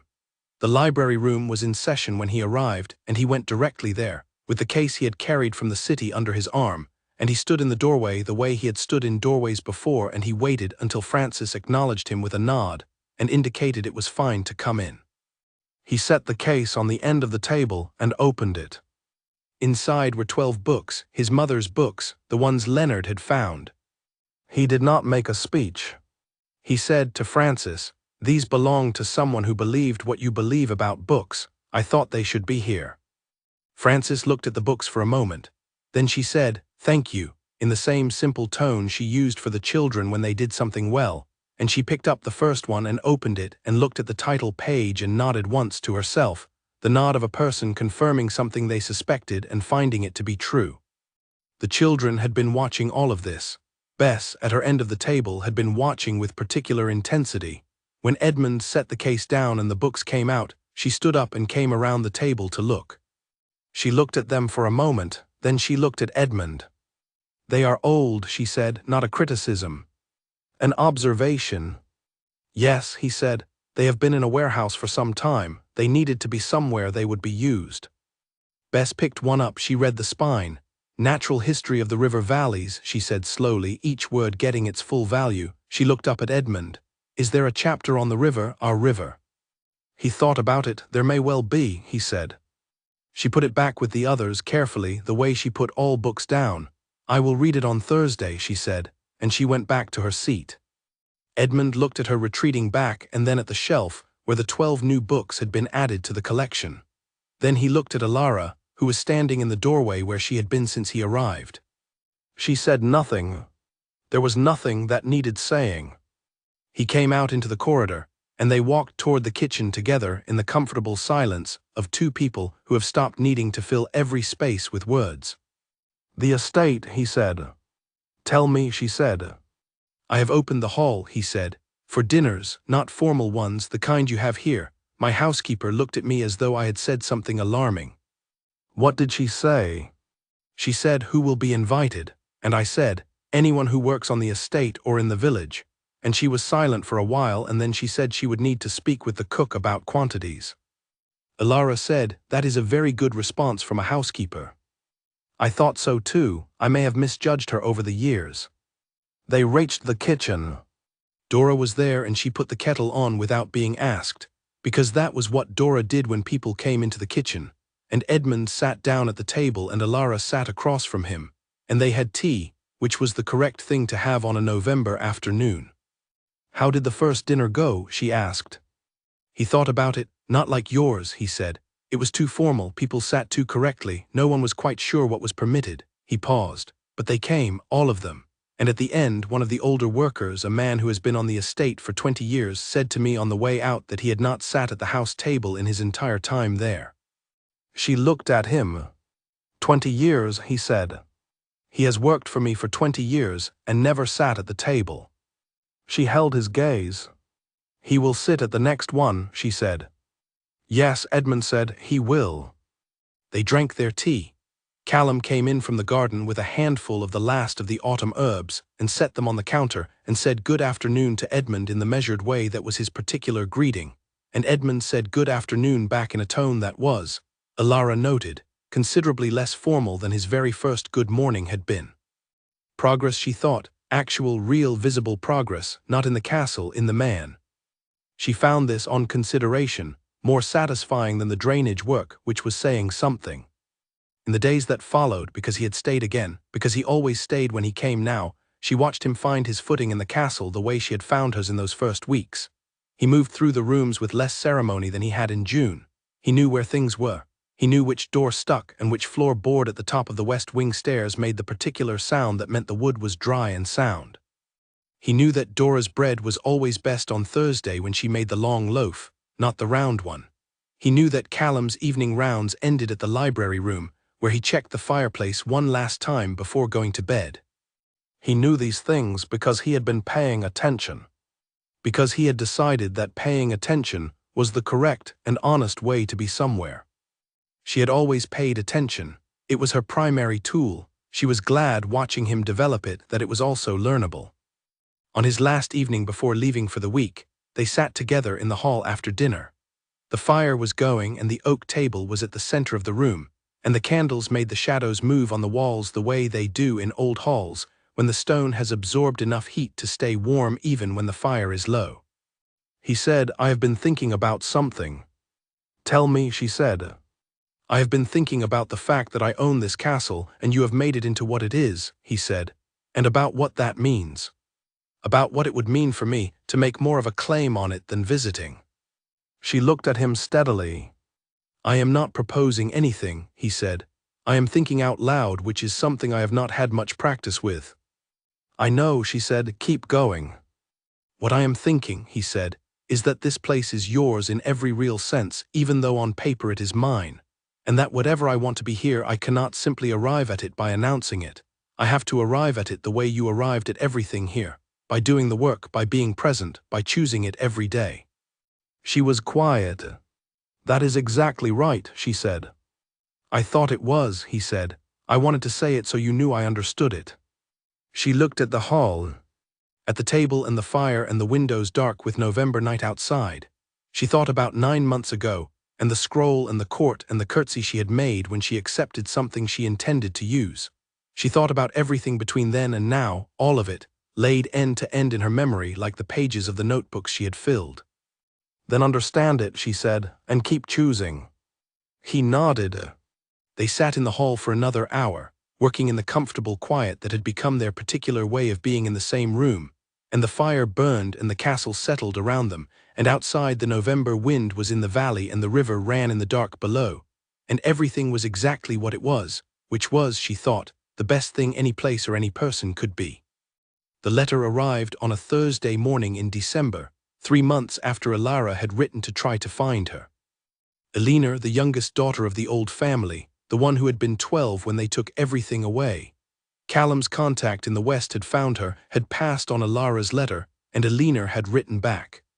The letter was 3 pages, in a precise and careful hand that spoke of decades of teaching, and Alara read it at the kitchen table with the morning light coming through the window and her tea going cold beside her notebook.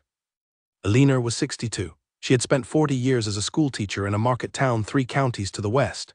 She had married once and was widowed now with 2 grown children. She had not, she said, thought about Ashenmere in many years. The deliberate decision not to think about it had been made when she was in her 30s, when it had become clear to her that thinking about it served no purpose except to cause her pain. She had put it away. Then the letter had arrived from the woman in the West who knew the old connections, and Alara's letter had been inside it, and Elena had sat at her table in her house in the market town and read it 3 times. She wrote, "I did not know the castle was still standing. I did not allow myself to believe it might be." She wrote, "You say it is being used as a home again. You say there are children in the library. You say the hearth in the kitchen still works."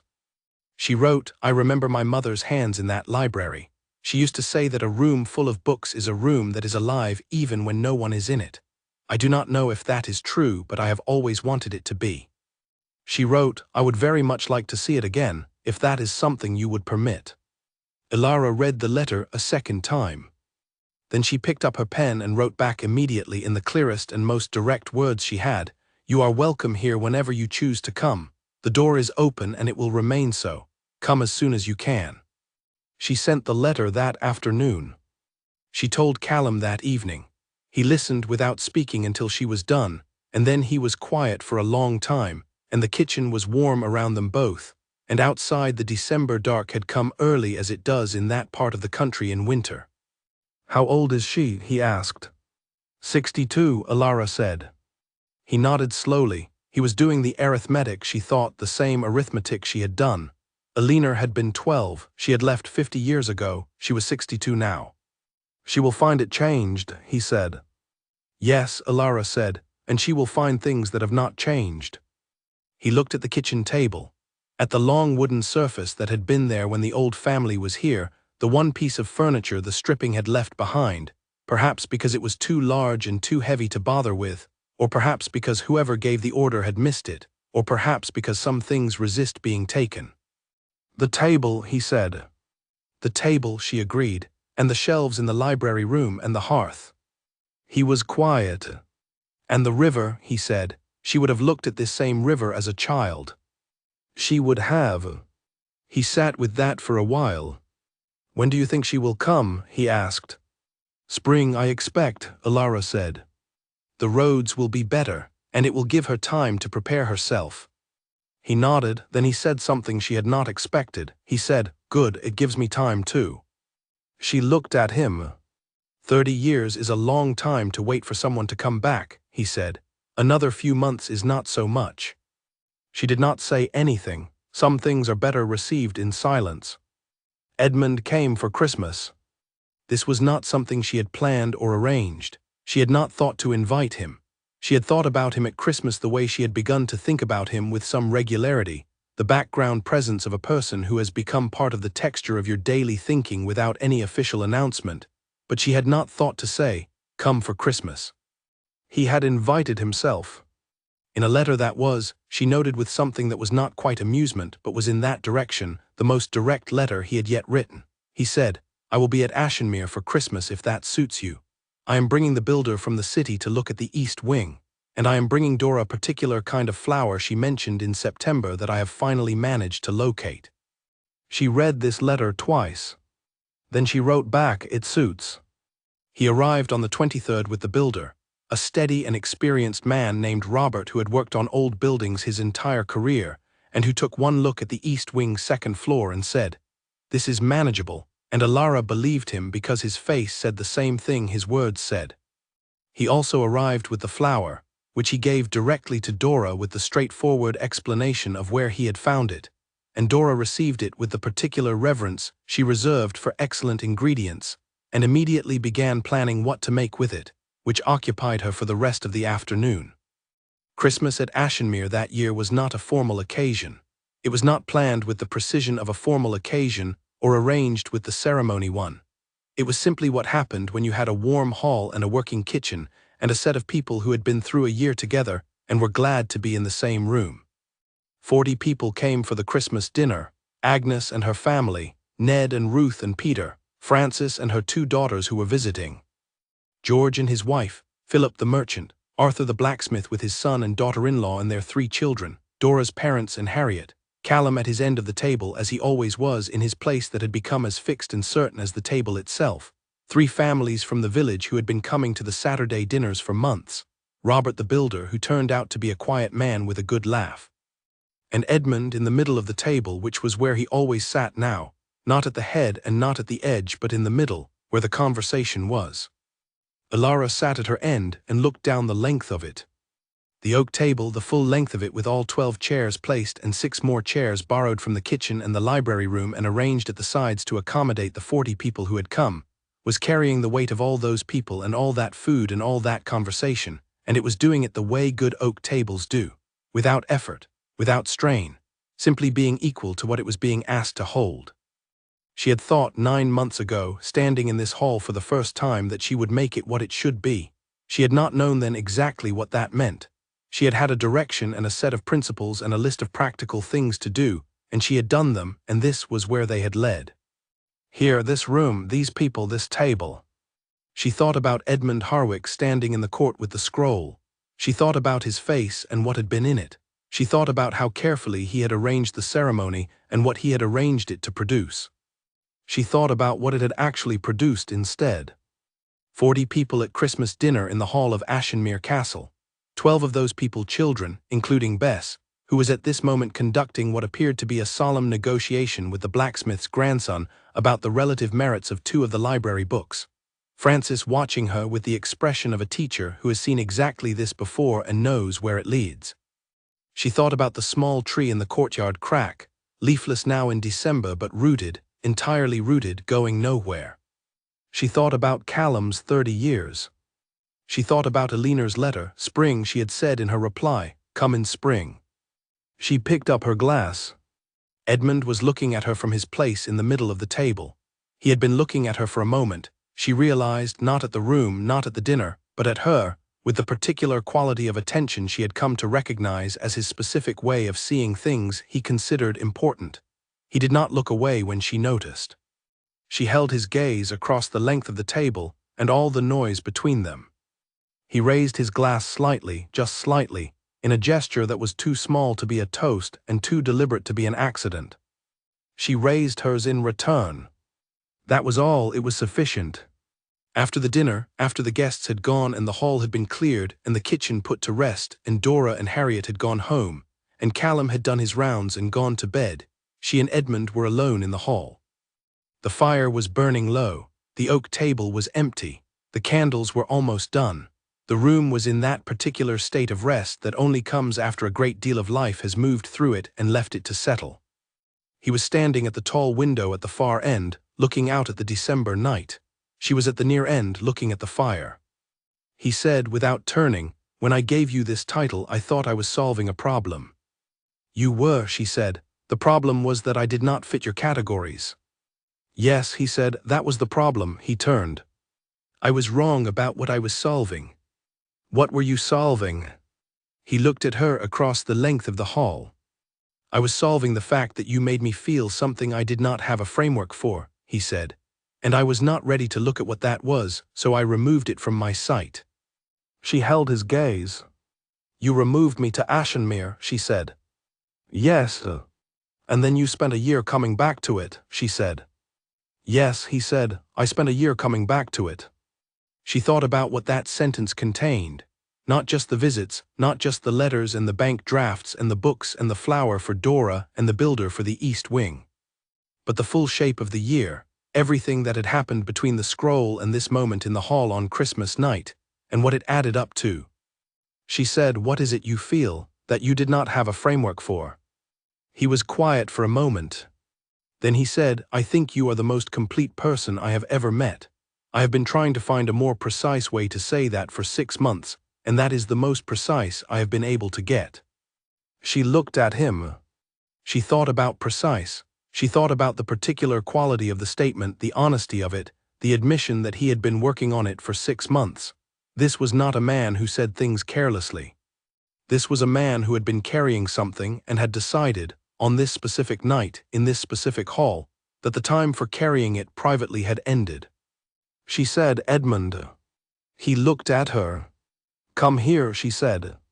He walked the length of the hall and came to stand near her, near the dying fire, and she looked at him directly in the low light and she said, I am not going to make it easy for you.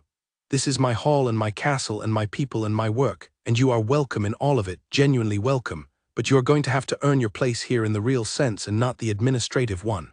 You understand that? Yes, he said, I understand that. And you still want to, she said. Knowing it will take time and that I will not pretend it doesn't. He looked at her with the face she had been watching change over the course of a year, the face that had started as an arrangement and had become, gradually in the light of this hall, simply a person. I have been wanting to since June, he said. The wanting is not the question is whether I have the patience for the doing. And do you? I believe so, he said. I have been practicing. She held his gaze. Then she said, good, because in the spring Eleanor is coming back. He looked at her, he knew who Eleanor was, she had told him. The youngest daughter, he said. She is 62, Alara said. She has not been here since she was 12. I want you to understand when she comes, what this place meant and what was done to it, and what it has been made into. I understand already, he said. Say it anyway. He thought about it honestly, the way she had been teaching him by example to think about things. Your father took this place from a family that loved it, he said. He did it to make a point. The point was cruel and it was wrong and it caused real harm to real people over a very long time. And you have in a year made it into something that honors what it was while making it something new and alive. And Alina will come home to something she recognizes and something she did not expect, and both of those things are because of you. She looked at him. And what about you, she said. What did you cause? He held her gaze without flinching. I caused you a year of difficulty that could have been avoided, he said. I used you as a solution to my own discomfort, which was not fair and not right. I gave you a title as a wound, and you turned the wound into something that has changed at least 40 people's lives and is going to change more. She was quiet. What do you want to do about that? She said. I want to spend the next considerable number of years being useful to what you have built here, he said, and learning from it, and being honest about what I got wrong, and being present for what comes next. She looked at him for a long time. The fire was almost out, the hall was very quiet. Outside, the December night was full of stars, and the valley was dark below, and the river was running under its skin of ice, as it always did, as it would for longer than either of them could imagine. She said, then stay. Not a command, not a permission. An invitation offered plainly, the way she offered all things that were real. He stayed. He did not go back to his estate that week, or the week after, and when he did go back it was to begin the slow and honest work of making it somewhere he could be glad in, and he came back to Ashenmere 2 weeks later with the specific quality of a person who is learning to move between two places and finding that both are the better for the movement. Spring came, Alina came with it. She arrived on a Tuesday morning in April when the valley was green and the small tree in the courtyard crack was fully leafed, and the library room had a full session of children in it, and Francis had written the new word on the slate board, continuity. Alara met Alina at the gate. She was a small woman with gray hair and the particular upright bearing of someone who has spent decades at the front of a room. She came through the gate, and she looked at the courtyard and she stopped. She stood very still. Alara did not hurry her. After a moment, Alina turned to look at the main door, which was standing open as it always stood, and then at the east wing, and then at the small tree in the crack, and then at the well with its new rope and clean bucket. Her expression was not what Alara had expected. She had expected grief or shock or the complicated emotion of return after long absence. She had expected something that would require careful managing. What was on Alina's face was something else, something simpler and deeper. She said very quietly, the well. My mother used to sit by the well in the evening in summer. She said it was the coolest place on hot days. Alara said, it is a very good well. Alina looked at her. She said, you have kept it. Someone kept it long before I came, Alara said. His name is Callum, he kept it for 30 years. Alina looked at the main door again. Is he here? He is inside, Alara said. He is expecting you. Alina went in. She went through the main door of the castle that had been her home for 12 years and had been taken from her for 50, and she went in without hesitation, because some places you do not need to relearn. Some places are in you from the beginning, waiting for you to come back. Alara stood in the courtyard and looked at the valley below, and the river and the light coming off the water in the April morning, and she thought about the year. She thought about the scroll and the empty hall and the first fire in the kitchen, and the list she had made on the first night, and all the lists after that. She thought about Agnes's kitchen table, and Ned's grandfather's shelves and George's, drainage channels and Dora's bread and Bess's word list, and Callum's 30 years and Edmund's books and Alina's letter. She thought about what a place becomes when someone decides it will be something. She thought about the door being open. She thought this is what it was always for, all of it. The castle was built for this. The hall was built for this. The library room was built for this. It was built for people to come through the door and stay and make something together that none of them could make alone. Edmund had come up behind her without her hearing him. He was very quiet for a man his size when he wanted to be. He stood beside her and looked at the valley. How is she? He said. She went straight inside, Alara said. He was quiet. Good, he said after a moment. That is the right way to come back to a place. She looked at him. He was watching the valley. The April light was on his face and the wind was in the valley and the small tree was making its small sound in the wind, the particular sound of leaves moving together. She said, "Did you come back the right way when you came back?" He thought about it honestly. "The first time, no," he said. "The first time I came back as an inspector. And after that?" "After that," he said, "I came back the way you should come back to a place that matters." "How is that?" she said. He looked at her. "Without knowing exactly what you will find," he said. "And being glad of it anyway." She turned back to the valley. The river ran below. The valley was green.